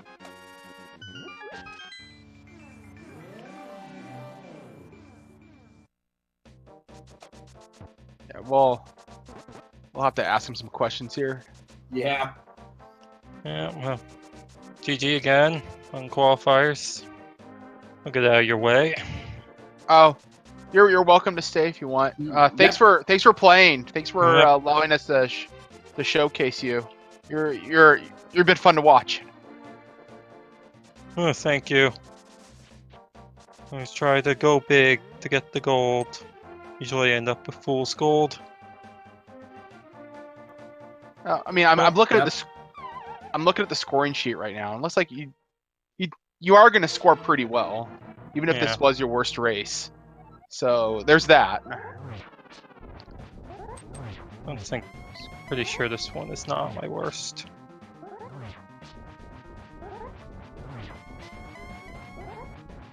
Well, it still was a really good run for you, and my guess, because you said it was not your worst, I'm guessing it will fit in with your middle 3. I'm guessing so. Good run, very nicely played, and we do wish you luck in advancing further in the, especially getting to that lucrative top 3 to go to SpeedGaming Live for sure. Thank you. All right. Thank you. Yep. See ya. See ya. All right. So, Azure needs to be careful. He does. He's low on health, and I was reading in chat while you were finishing chatting with Plasma there. Apparently, Azure skipped the chest in GT on purpose, is what I'm reading. I'm not sure if I'm reading that correctly, but that's what I'm reading from people in the chat. So he might have intentionally wanted to go around the world to look for that sword. That would have backfired if it was on the tablet, because we know there's one on the pedestal.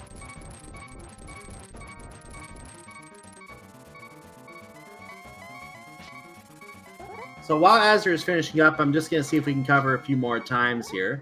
We left off at Plasma Kappa, who, of course, had the 132.52. We saw that.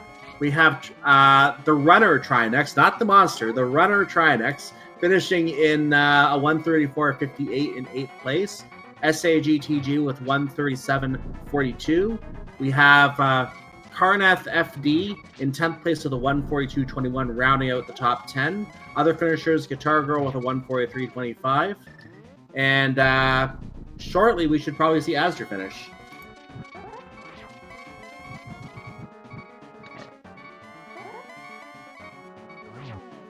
Just 4 silver shots. There's 2 of them. There's shot number 3. Go ahead and light the torch. Get a spin. There it is.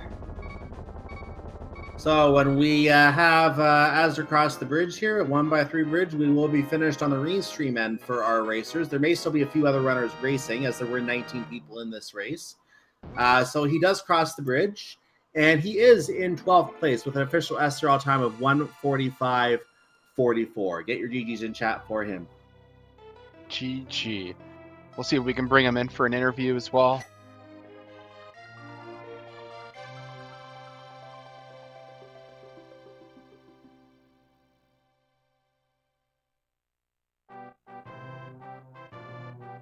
While we wait for him to come in for the interview, I just want to cover quickly what's coming up next in terms of the SpeedGaming Live qualifier schedule here.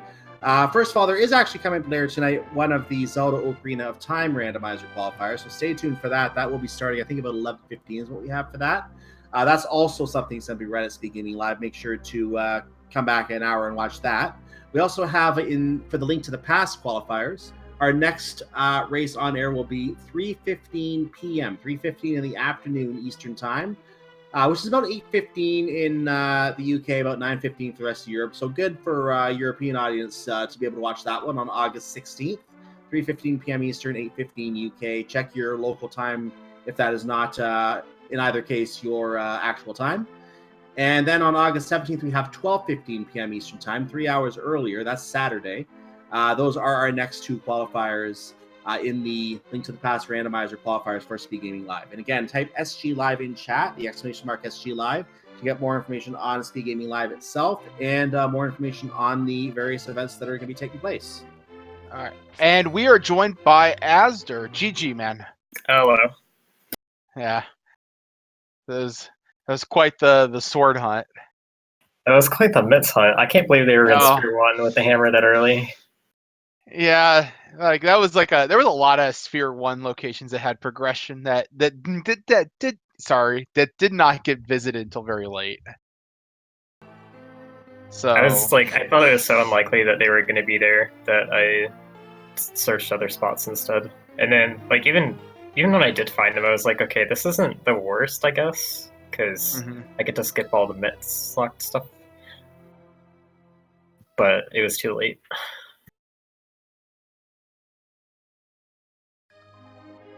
And I might not have missed the sword. Otherwise, yeah. I played really aggressively after I found mitts because they fell way behind. So do you want to know where the last sword was at? I think he already knows where the last sword. Oh yeah, he probably. Oh yeah, that's right. Yeah, you've been able to watch the stream. So. Yeah, I think GT right side and pedestal. Yep, absolutely. Yeah, thank you for at least showing us where that last sword is at. We were kind of really wondering. Was it on a tablet? Like we were wondering that. Yeah, I wonder if So I know Solsky wasn't on Restream, but I'm curious where his second sword was, because the way that I played the end game looking for a sword, I metagamed based on his finish time. Figured it was probably on the way. Well, what we heard from others in the chat was he had about a 35-minute sword hunt after finding everything else to go into what would otherwise be Go mode. Now, I don't know whether he did Ice Palace in the Go mode format, assuming Go mode, or whether he actually did check all the chests. I think Cynic and I are both planning to go back and watch that because we're both curious about that. But I definitely am curious to see if he did Ice Palace and Go mode, or whether he actually skipped some chests like Andy did and like Plasma did, and you at first did as well, because obviously you had to defeat Coldster to get to Ganon Star in the first place. So I'll be curious to see whether Solsky actually did that in one go, and that's why he had the better time, the 5-minute win on Andy there. Yeah, well, he says he did GT, so I have trouble thinking that you would go to right side first with it, though. So that would make sense for the 5-minute difference then.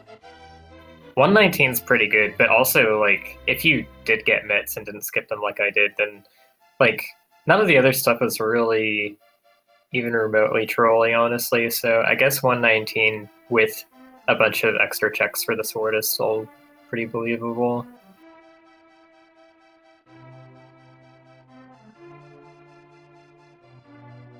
All right. So we've been asking all of the runners this. So we've been about 10 months or so into V30, right? And we've had hints the entire time. Has the lack of hints really changed the way you've been playing a whole lot in these qualifiers? Yeah, it kind of makes me think more about doing some of the worst checks. It's with the hints, it makes the worst checks like Purple Chest and Graveyard Legend, those kinds of things. It makes them like a little bit less valuable because you can put them off and try and see if you can find a hint for them later. But knowing there's no possibility of that kind of makes it kind of more throwing back to V29. I don't think the item fill has changed since V29, so it's pretty much more like that. And I race a lot of the combo randomizer, which is based on V29, so it has no hints. So I'm used to not having the hints. All right. Makes sense. Yeah. How do you think your performance so far in this tournament has been so far? It's been way better than I expected it to be. I have 2 wins so far. I think I might be like the only one with 2 wins. I'm not sure. Yeah, we were noting that yeah, you were the only the only person, at least on stream, that had 2 100 scores. Yeah, and my first one was a 3rd place that was also not too bad. So I'm hoping this will be my drop, because like past a certain point, when I realized I wasn't gonna win, I was kind of like, okay, well, I'll try and make plays that'll be like, hopefully I can finish as fast as possible from here. And then when that wasn't, like, I played a bit more aggressively, knowing that if it didn't pay out, then this was just going to be my throwaway. So like I was willing to lose 20 minutes by taking some risks end game.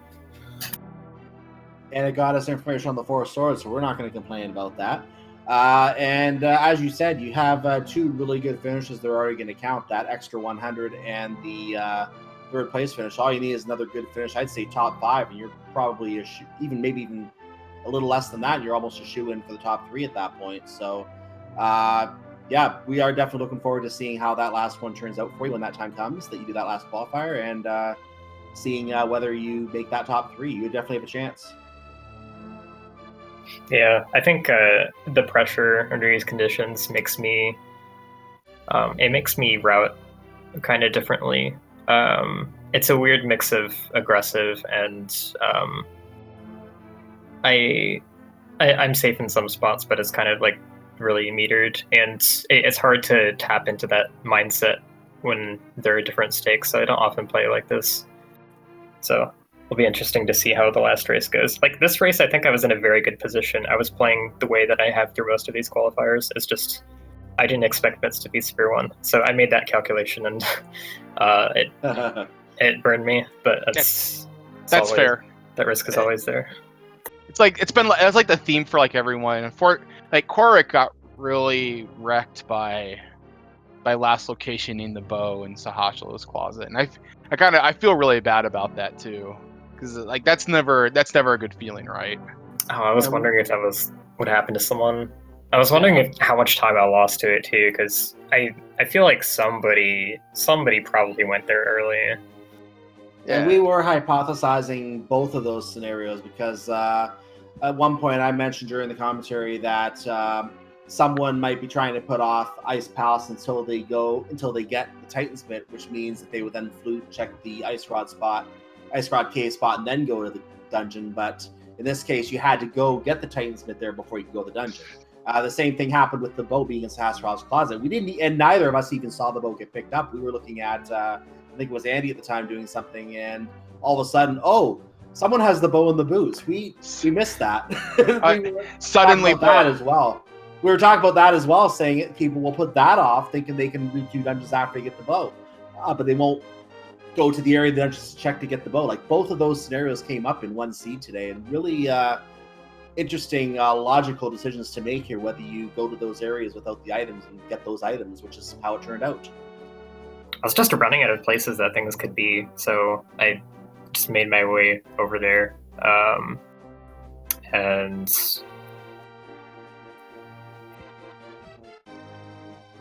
yeah, I don't know. Well, Azure, do you have any final thoughts before we wrap up and sign off? Oh boy, there's a lot of pressure on the last one for me now. But so if you don't make top 3, you still planning on going to SG Live, or? If I can make it work, yeah. Okay. It's still up in the air, but I'd love to go. Awesome. I'm also trying to race the OOT qualifiers to give myself some extra chances, although I'm doing very, very badly in those. So Are you taking part I don't think tonight? that's going to happen. Yeah, I will be. Well, Okay, well, who knows? We good may luck. get you on stream again. We'll see. All right, thank you. Congratulations again, and good luck in the final qualifier. So let's go ahead and just cover a little bit more of the upcoming schedule before we do wrap here. I did mention already that those Ocarina of Time qualifier, or Ocarina of Time randomizer qualifiers, rather, are going to be at 11:15 tonight. So again, that's in about 55 minutes from now as we speak live. And if you are watching on YouTube, by the way, and hello to everyone on YouTube, thank you for joining us, and feel free to come to twitch.tv/SpeedGaming, join us live sometime, and we'd love to have you here. But if you are watching on YouTube, what will follow in this playlist will be another race in these qualifiers. So qualifier number 11 will follow in this playlist. But for those watching live on SpeedGaming right now, we do have that Ocarina of Time randomizer coming up at 11:15 p.m. We do have Magic the Gathering going on right now at 9. It started about 9 o'clock, like it usually does, and it's on SpeedGaming 2. We're going to probably host into that while we wait for the Ocarina of Time randomizer to start. And then other events on tomorrow, the regular Link to the Past randomizer daily races. We have random casual with randomized settings, Can I talk? racing. Can I speak about that a little bit? Go ahead. So, yeah, we have a Discord bot now that randomizes the randomizer. So it will pick a random set of settings for our runners to play. Is it going to be entrance randomizer? Will Enemizer be on? Will it be hard difficulty? We don't know. We won't know until 20 minutes before the race starts. And if you join that SRL room and then it rolls and it's something ridiculous and you leave, well, that's a shame on you, I guess. So, we'll have to. Last night we did the same thing, and it was swordless key sanity. And I missed it. Yeah, that was a good time. I recommend everybody to check that out. Like, we could get really tame settings. We could get like ridiculous BS. Pardon my language. You won't know. It's gonna be a surprise. So Hasra Bot has been rolling out some doozies lately. Now I know why you want to talk about it. Absolutely, I want to talk about that. I wish I could commentate. Oh my! But unfortunately, work things. So, all right, that's all I have to say about that. I'll have to commentate one of those sometime just to see what we come up with. That should be a lot of fun. And meanwhile, all the same, I do want to talk about another event specifically. I mentioned obviously there's some Diddy Kong racing, another open daily race at 9 o'clock tomorrow. There's some Mega Man 2 randomizer. But one event I want to talk about specifically is at 9 o'clock tomorrow night. And this is a Thursday night, August 15th, tomorrow night. We have the Super Metroid Double Anti-Bingo Tournament Finals. So this is, if you have not watched any of this yet, it's just regular Super Metroid, but you're not playing to finish the game. You're playing to fill a bingo card.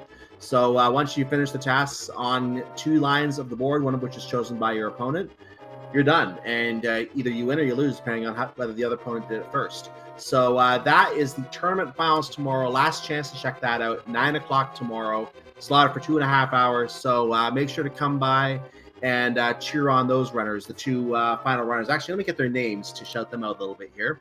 Kip versus Derp are the runners who are going to be running. Kip and Derp are going to be racing that tomorrow. So make sure to come check that out tomorrow. We'd love to have you here for that. Other than that, again, our next... I've been talking about all these other events. Our next link to the Pass Randomizer qualifier is at 3:15 p.m. on August 16th. Qualifier number 11. Make sure to come check that out. We'd love to have you for that too. We'd love to have you for any of the events here on Speed Gaming. Check out Speed Gaming and Speed Gaming 2 through 6. Follow said channels. If you want to support the channel, you can also subscribe to any of those channels. And that will get you additional emotes and depending on the channel as well. They're different for each channel. And yeah, that's pretty much the gist of it. So any last thoughts from you, Sonic, before we do wrap up here? No. In that case, I will simply say, I'll give you the final word in a moment too, Cynic. But I want to first say thank you, chat, and for anyone else watching, whether here on Twitch or YouTube or anywhere else that this might be. We love having you here, and we love having your participation to help us find things we missed as well, like the bow. And if it wasn't for you guys, it would be basically just the two of us chatting to ourselves, and which kind of is what we do anyway. So thank you for joining us for that. We hope to see you again for the next one and for any other events in the future. May not all your seeds be pet seeds like that sword tonight. And good night. With that said, take us out. Send swords, please.